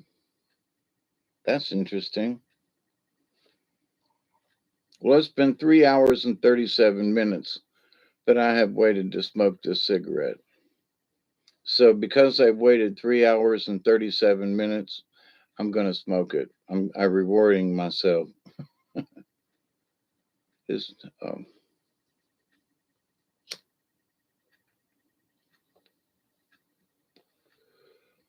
Yeah, for some reason, the last couple of days, the prayer wheel in my head has been very active. Um, and I mean really active. Um, Folks have come up in my head, and it's like a Rolodex with the cards flipping, and the cards flipping is your name that I see, in the chat room. And I know there are other people who listen in the background who never get in the chat room, and it's okay. I love you too.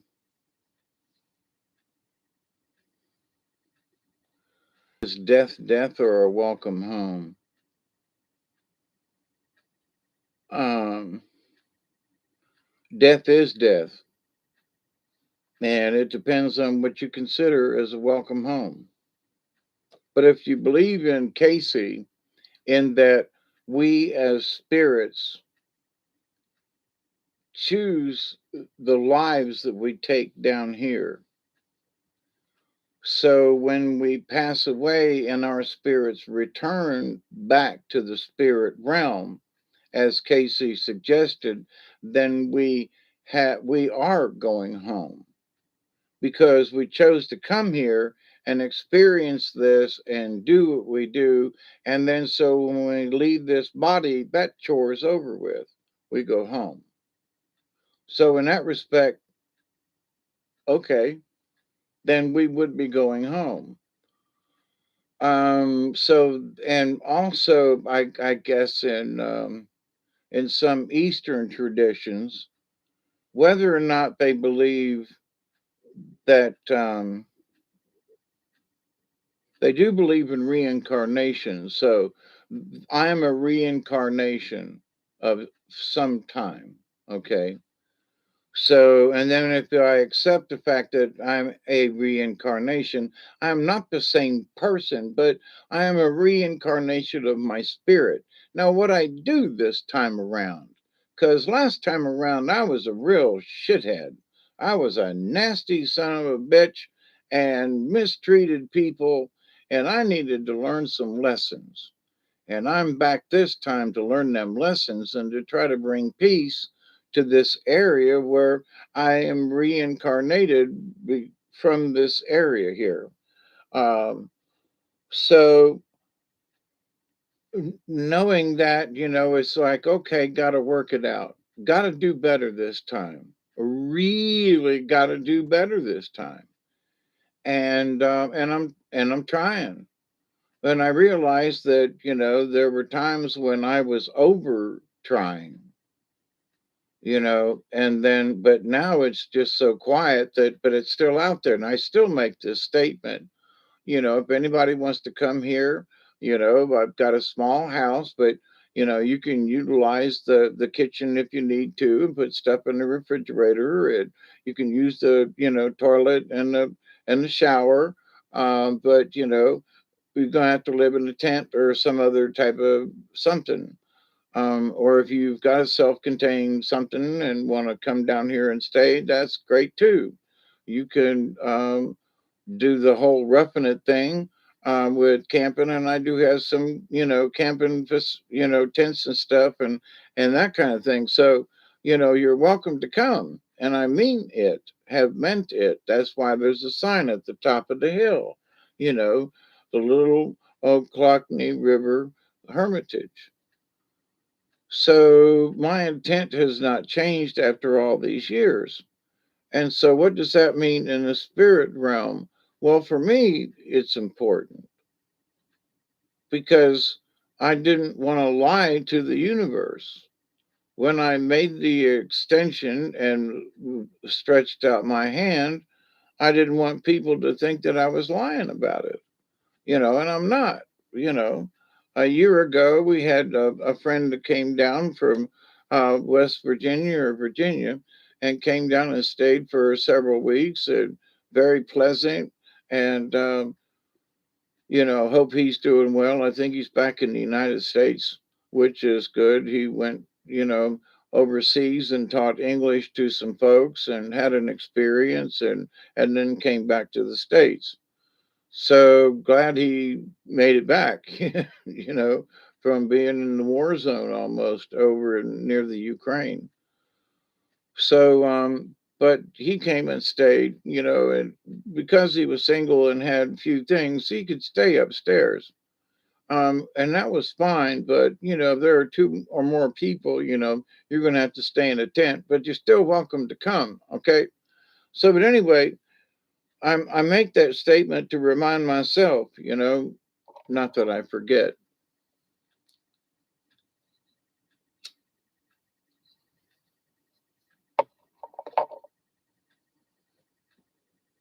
But it's, to connect with people at the radio station level up here in the universe, and then to connect with people on a physical level where you can, like, share a cigarette.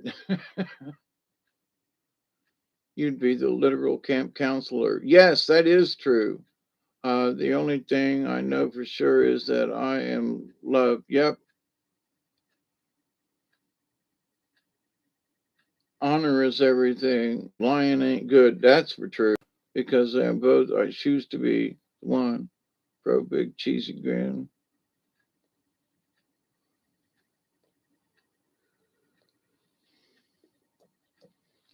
When I look back on some of the times where I lied, I so regret. I had to give that up, but I went through a period of time where, and I did it I was doing it on purpose because I had to go through the things that I thought the things that I did wrong in my life. And I had to go through them and kind of sort of relive them and have my spirit guides. It's like watching the movie and go, okay, or like, watching the, you play a sport and you played football.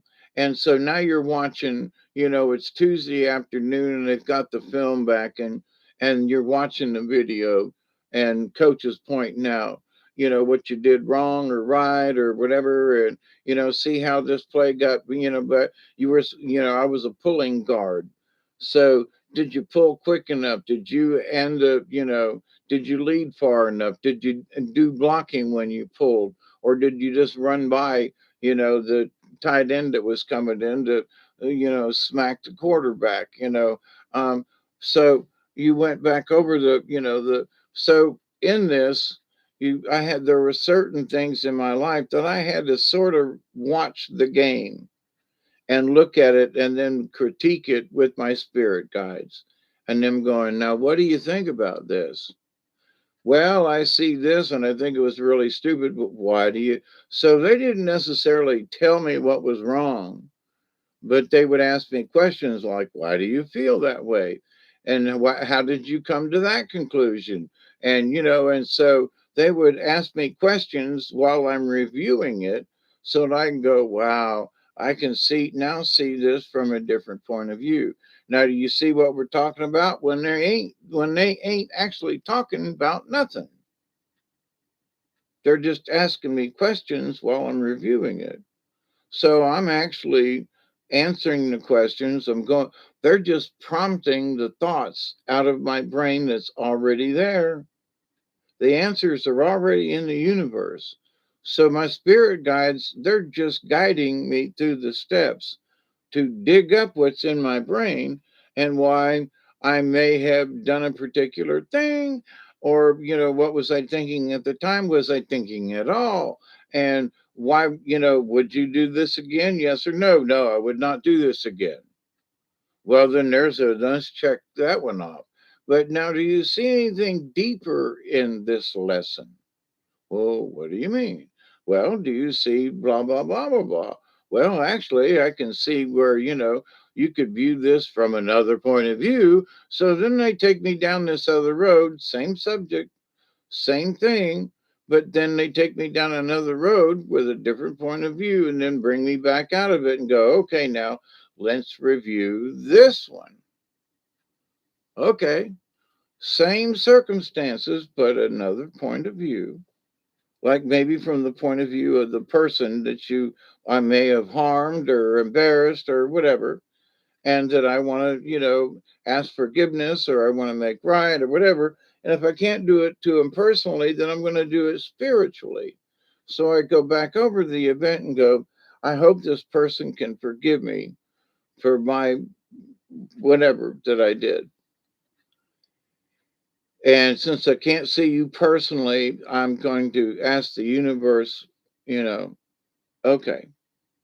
And, oddly enough, I've had phone calls from people or an email or something from somebody and go, I was thinking about you the other day and hope you're doing well. I was like, holy crap. I had sent this message out to the universe and it literally came back within a couple of days. I mean, less than a week. And the longest period has usually been like 3 days on some things. So, you send it out into the universe and it physically comes back. And you scratch your head and go, well, do I believe in, cosmic energy and all these different things? Oh, hell yeah, because they've had physical proof. So if you open yourself up to it, it's not like I feel like I'm special in any way, although I've had my head banged a few times and I think I'm special in that I would feel like a special kid. I do feel special in that way, which has caused me to think in on these different levels that are just different points of view that somebody else might have, or maybe nobody else has had this point of view. That's sometimes what some of these folks are giving me, like, talk about this because nobody else is talking about it. Okay, you know, let's have a chat, you know. But it's to do no harm.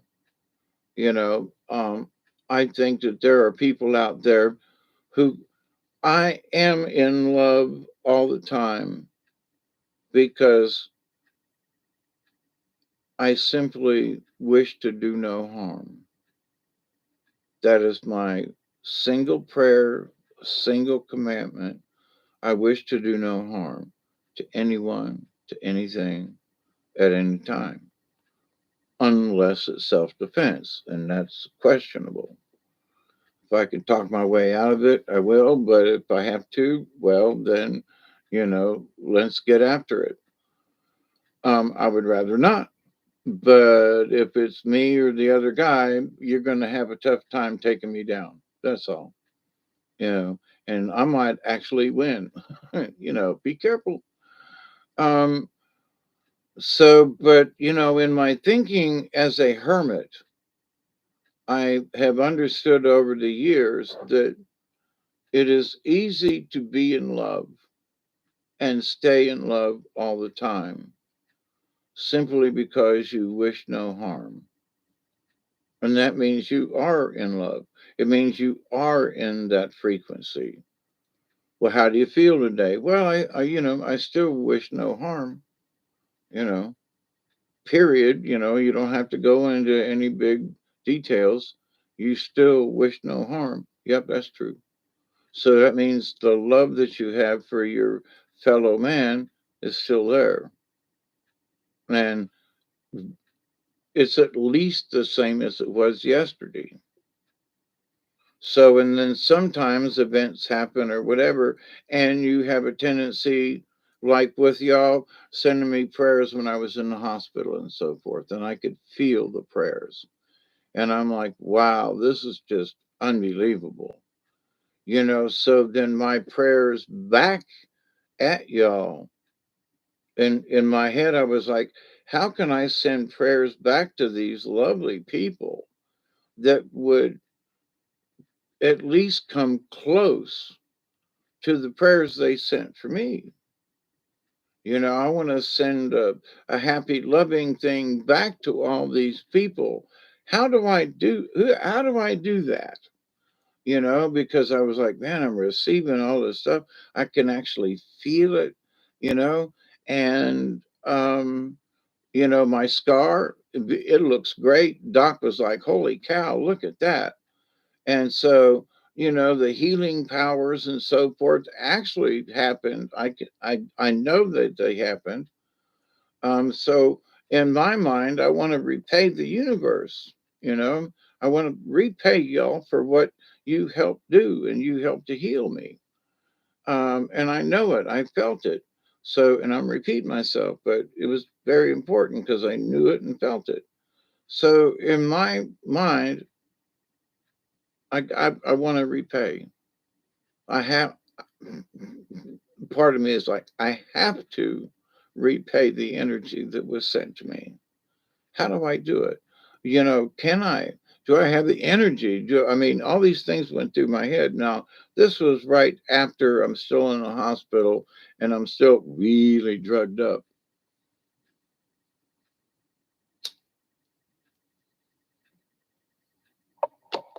Same cigarette.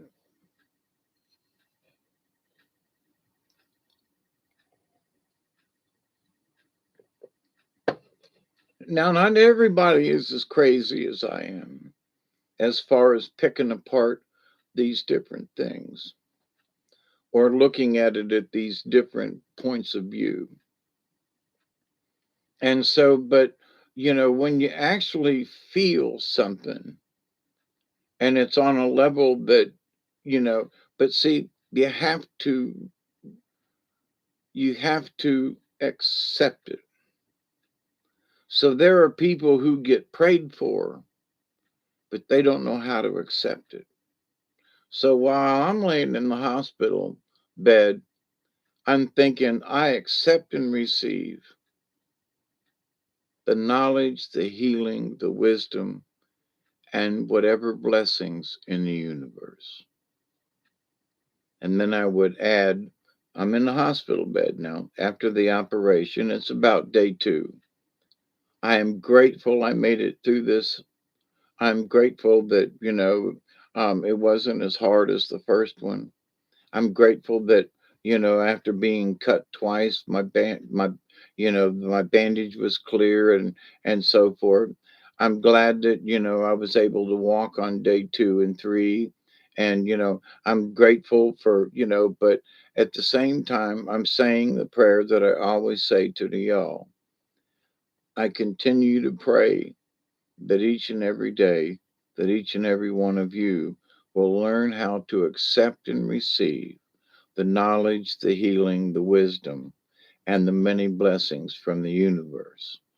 So I said the prayer, that simple prayer, several times during the day because I wanted to say, and I said it out loud because I was in a private room and nobody around.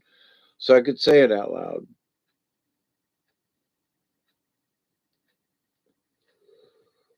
So verbally to the universe, I accept and receive so that the prayers that were sent to me, I said it out loud. I accept and receive them. Whatever is coming in, I accept and receive, you know. And after saying it sometimes, I could actually feel this tingling up and down my spine on either side of it, down the muscles, not on the incision, but on either side of it. It was really strange. And I could actually feel this tingling and sort of warm, going up and down my spine. And, I'd have to change positions in the hospital bed and try to lay on my side because it was uncomfortable. And so to accept and receive the prayers. So I feel like over the years that with my own preaching to other people, that this was a particular time when I needed to really believe that the prayers were helping me to heal. Now I do, and I did, but I mean, for me, I wanted to accept it on a different level if I could find it. So after the first operation, I thought I found it. And then, like I've told some other people, the second operation, there was something spiritual in that one. There was some lessons in that one. So I learned that you would ever think would be here, the fiery last. I'm so grateful you have. I say the Ho'oponopono prayer many times a day. That's why I would do anything to show my appreciation, really save my life. Yeah, understood. And each of us have helped each other. Now, with having my back split open, I never felt like I was in any danger until I developed the hematoma and the pain associated with that. Um, but then the second operation worked, but I had practice with the first one. So I could feel the healing after the first one and then had to get cut open again. Well, then the prayers, but there another level of accepting the prayers.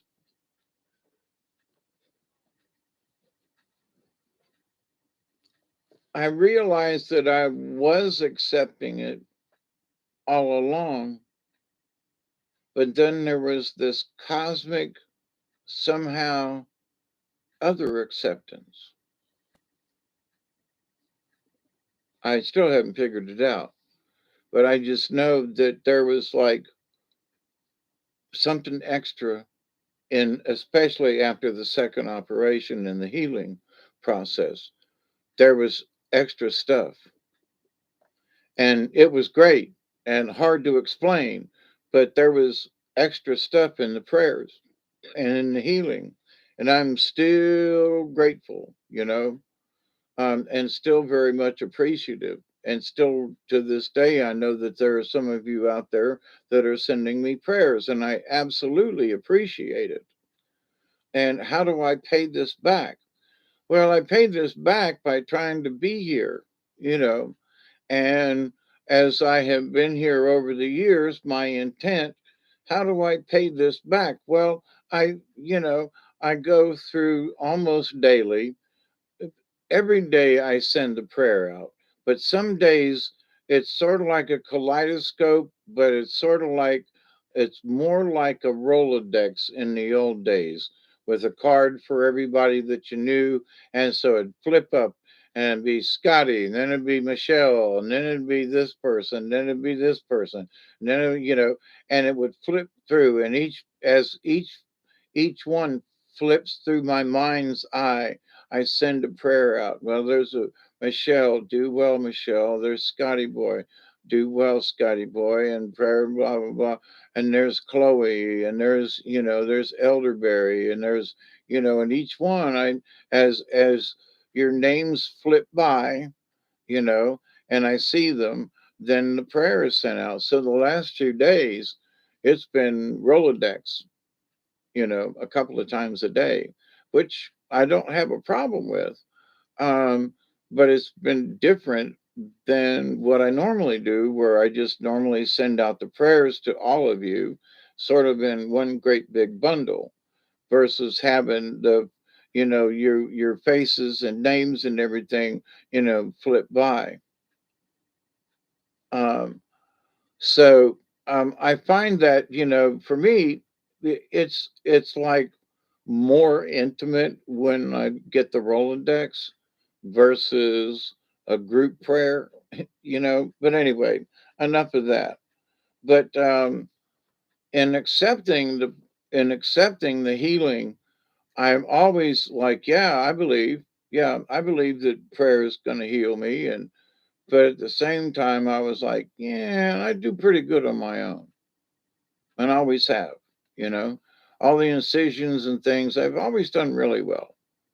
And this should be no other big deal. I've got enough trust in my own healing powers that this is going to do okay. And so, in a way, I was being a little egotistical, and a little, what I had the word a minute ago, but anyway, um, David knows best. And yeah, I know the folks are going to send me healing. Yeah, yeah, yeah, I know. I know folks are praying for me. Yeah, yeah, yeah, yeah, yeah, okay. But then there's me and my own healing, and Bob the Builder, and I got my own stuff going on here. Yeah, yeah, yeah, prayers. Yeah, folks are going to help heal me. And yeah, yeah, yeah, yeah, yeah. And then you get into the situation, and then by lying there and having the pain, and thinking to my in the hospital bed, right, and thinking to the universe, take a deep breath because you're hurting pretty bad, and there's gonna be a while before they can come, shoot you up with anything. So you're gonna have to accept and receive the healing from the universe. Do you really believe it, Dave? Do you really and honestly believe, Hawkeye, that the healing in the universe is actually going to help heal you? And as I'm saying this and it's going through my brain, I feel the tingling going up and down my spine. And I'm like, wow, this is different. You know, I know I'm healing myself and I'm a good healer, but now this is different. This is outside my realm of healing myself. Now there's something else going on. It's the healing power of others. And I can feel it. Now, see, I've not been in a situation, small situation, got a headache, somebody sends me some healing, but to have the amount of healing to heal a, 8.5 inch long incision and the back thing and so forth was absolutely different on a monumental scale. And I could feel the difference and in the accepting of this. Oh, it was his birthday today? Then Milky Way. Who else has got a birthday? Um, Michelle. Robert's got a birthday? Oh no, it was Brian's birthday the other day. Oh, and Susie Q. Yeah, that's right. Somebody told me about getting on the internet. My brain's been kind of fried. Don't know why it just is, but I'm here now to, have today is Susie Q's. Always remember you are worthy of the healing from the universe. Yeah, and that was one of the things that, of course, I've not had this type of monumental thing happen to me, right? When I was in the hospital last year with a heart attack, that was a different kind of thing. But nobody cut on me or anything. It was hard to tell, quote, healing, right? Especially with all the stuff they had me when I was in there. Um, and then all of the issues I had coming home and all that kind of, but, um, the agony of making sure that I was taken care of when I got home, I've talked about it was a big deal. Well, it all worked out, you know, had to take a deep breath in that, had to be forceful enough to be able to say, hey, look, if you can do this, I'd really like for you to do it. If this is available, then here I am, raise my hand. I want this, please. So, and so far, so good, knock on wood. Um, but we have to be grateful. And I have been, that's the whole point. I have been accepting, but this was a different type of condition, a different operation. Everything was different. So the accepting was on a different level. And I felt it. I'm still working out, um, some of the feelings that came in with it. Um, when two or more are gathered, absolutely. Always remember you are worthy of the healing. Yep. Happy birthday, Susie Q. Is very first one to tell me to step off or shoot, to boot me to love. Yeah. Yep. Um, yeah. Sometimes we need a kick in the booty, to untangle our, the twisted knot in our underwear. But listen, my dear friends, um, I continue to pray that each and every day, that each and every one of you will continue to learn how to accept and receive the knowledge, healing, wisdom, and the many blessings in the universe. I think I had it, the first time around. And by the second operation, which was 7 days and 7 hours, almost exactly to the minute, from my first operation.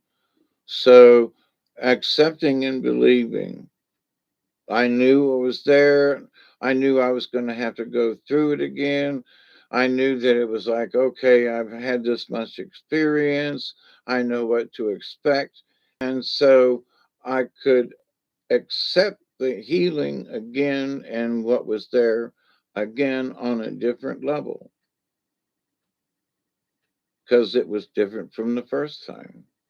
Now I'm going through it a second time. So that's why I say to you all, I continue to pray that each and every day, that each and every one of you will continue to learn. because I had to learn it again, you know. And it would, I hope y'all don't have to go through them kind of operations, but that you will continue to learn how to accept and receive the knowledge, the healing, the wisdom, and the many blessings from the universe, because I was blessed with good nurses, and I was blessed with, certain things that happen. I was blessed by getting this and that and blah, blah, blah. I was blessed on so many levels, so that I did not anticipate, nor did I, you know, anticipate, but anyway, so, as my third time, I continue to pray that each and every day, that each and every one of you will continue to learn how to accept and receive the knowledge, the healing, the wisdom, and the many blessings from the universe. It's 5:11 a.m. Eastern Daylight Time. If I stick around for a couple of more minutes, we can do it 20. I love you too, Michelle. And I'm sorry that I've been quiet, but I've had to do some inner healing with just being quiet, like sort of like being like bear and going into hibernation and not really hiding, but just in a, internal healing kind of thing. Like, I've got to get through this and I've got to figure out how to, you know, to get well, and how do I patch up the bone inside, and how do I, and I'm putting energy there, and I'm like, come on guys, you guys, Bob the Builder guys, are down there patching up them bones so they don't hurt as bad. And so I have kind of sort of been in that healing mode myself, and not, I'm still accepting, and receiving, but the intensity has changed, which it's not a bitch, okay, it's just an observation. But in that, I realized that somehow in my own mechanical brain thingy, I've got to work out how this is going to work with the healing part. And how far can I push myself? Like walking up the driveway and back with no cane. That's progress. I couldn't do it today, but I did it the other day. So, I know I can do it. So now I just have to repeat it, and I have to repeat it every day so that I build up my strength and my stamina, and so that kind of thing. So that's what I've been going through. How do I build up my stamina? And how do I, and it seems like the computer and the cell phone has been a distraction. And then everything blowed up the other day. That was a treat. So I was out of communication for almost 3 days. I did that video. Well, the second day actually, because Robert and I did, storytelling the other night. Um, yeah, we love you, Susie Q. She actually told me to go fishing in the mountains, right? How does she know unless she took the time to know? Mother energy.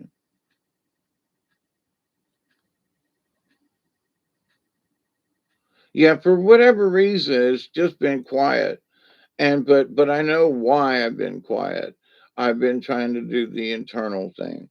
And I think it's that, you know, um at some point I was like, maybe I was over relying on you and Witch Moon and a couple of other people to support me in my pain efforts and so forth. And I was like, I need to, quit asking for prayers. I need to deal with this, kind of sort of on my own. Still accepting and receiving, but I need to work this out. However, I need to work it out. I need to work it out, and so there's nothing poking out. There's nothing. I need to work this out. It's between me and the universe. I need to work this out. So, but anyway, listen, my friends, I love you. It's what time is it? 5, is that a 15? Yeah. All right, it's 5 minutes early, but I've got this bowl packed and I'm going to do it because I'm tired. I got to go let the dog in. He's been outside for the last 4 hours. Wondered where the hell I am, why haven't you let me in? And he bangs on the door, and lets me know that he's out there, but, gives him a time to be outside. And if any cats come, he can chase them, son of guns down.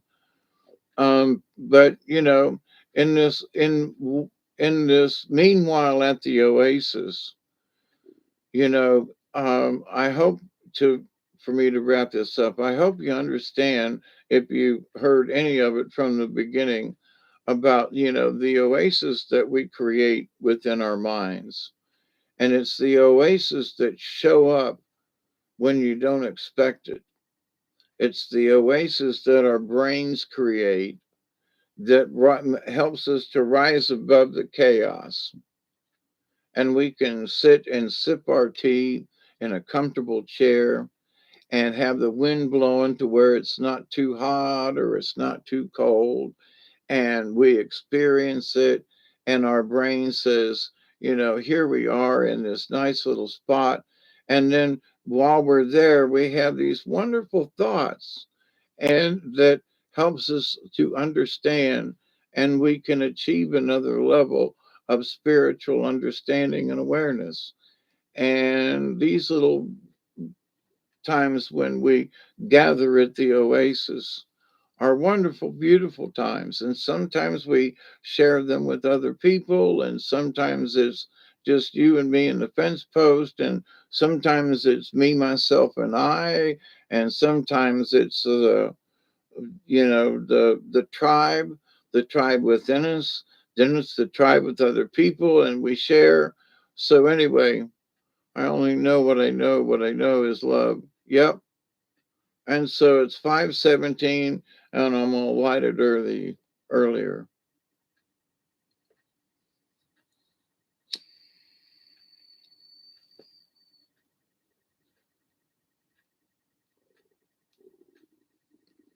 So cheers to everybody, and know that the Indy 500 is today, later on. So it's always an interesting race. And for those of you, it's not really NASCAR, but it is the Indy 500. So the Brickyard. So I say thank you all for participating and hanging out today. And for anybody who might watch this, um, I love you all, and please be safe, and cheers. Be kind to one another always, and remember, it's the law of one, to do no harm. And if you can follow that, you're doing fine. You know, um, if you can say every day, I believe in the law of one and I support it in all ways, then that means you have love in your heart always. It's just, you don't have to worry about whether or not you have love. You do, because of that statement. I wish no harm to anything. Then that means you are love. So it's easy to do once you understand it. Yep, we are love.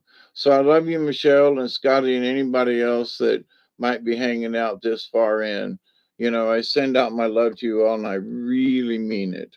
It's just heartfelt, and I'm grateful that I can send prayers to y'all. When I was standing outside earlier this afternoon, I was so grateful that I could see, some of you, I could see your face, and some of you I could hear your voice. But as the Rolodex went by, I was like, and at the end of all the people that I knew, I was like, and for those subscribers who I don't know as well, I'm praying for you too. And they were sort of blank cards that went by, but there were still cards sent to those folks that I don't know as well, which is unfortunate. But I was like, I'm still praying for the quiet folk, and I hope that they get the prayers. So, but anyway, have a great Sunday, and if you have the opportunity, if you want, you know, watch the Indy 500. I'm going to watch it. So I love you all. Until next time,